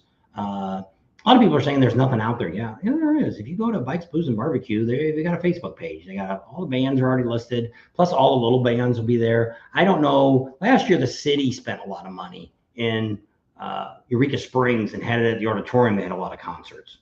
And I don't see any of that. Maybe they're not going to spend the money this year. And also there used to be Flatheads, a campground. That I think has died. It's still a campground. Just about that. Yeah, I think it didn't happen. There were some issues with the people that were all involved with it, and I think it's done.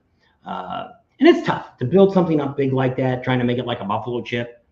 It's taken Buffalo Chip 40 years to get to where they're at. Yep. And probably took them 20 years to get to where they were halfway decent campground. Because they really didn't start having bands till, I forget what year it was. The 80s, I think it was, before they had any name. Because I think they had like Bill Haley and the Comets was like one of the first bands they had. And it's also Rod's got. But it was only a 2-night, I think it was only a 2-night thing. Because I saw one of the posters they had hung up there. It was in the 80s, and it was Friday the 6th and Saturday the 7th. So next weekend is Evel Knievel's 50th. We saw that Snake River, Twin Falls, big party September 1st. That's our anniversary. Yeah. And we've been there or not going. But I mean, it would be kind of neat to go to, but Idaho is a ways away. And when we went up to Washington State, we stopped there and we filmed all that. I walked up the hill and they got a little plaque there. So it's kind of neat. And they're supposed to have done a lot of work making it look like it did. So it'd be kind of neat to go to, but it's probably gonna be really crowded. There's really no parking here. It's a subdivision right on the other side of it, on this side of the Snake River. And but I mean, it was kind of cool going. It's kind of like you got like a walking trail or something in front of it. But like I said, you got to go through this housing track to get to it. There's really not very many. The parking lot probably wouldn't hold 20 cars. That's it. And I it's, don't know unless we're gonna bust people in or. yeah, ship them in. I don't know, don't care. I'm not going to it. It'd be kind of neat, but you know, he ain't gonna be there. But Neither will the son. nope. So I don't know. I said the Knievel family will be there, so I don't know who that is. Well, it could be what's that other one that they were just telling us about that owned the rocket car and all that. I don't know. I can't remember what. I can't remember what. I Mark? think that's one of his kids. or Robbie something. Madison is leading the ride party in town. Alrighty. Now maybe it's Robbie. Is that one of his? Yeah, maybe that's what they grandkids? said, Robbie. I think he owns like the stuff that was at the Full Throttle Saloon. If you went there to Pappy Hoyle's, seen the rocket, and there was a motorcycle car, and there was something else. There were 3 vehicles. That was all. Now, is that the one owned. they closed, the Topeka, Kansas one? What? It says the Evel Knievel Museum in Topeka is very cool. It's gone. It's coming to Vegas. Yeah, it's totally closed up. They closed up when we were visiting Mindy last time. Yeah. They just closed it up. Well, it's not in front of the chip. It was in front of Pappy Hoyle. Yeah.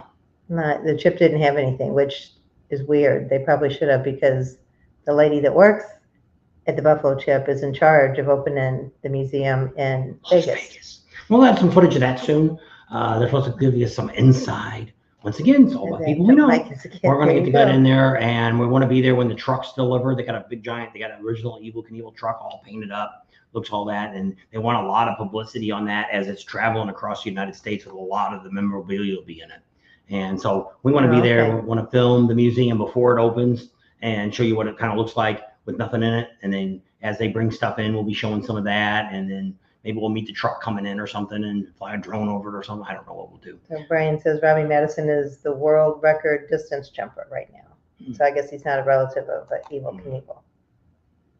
Jeff said 02. We're riding with you. There you go.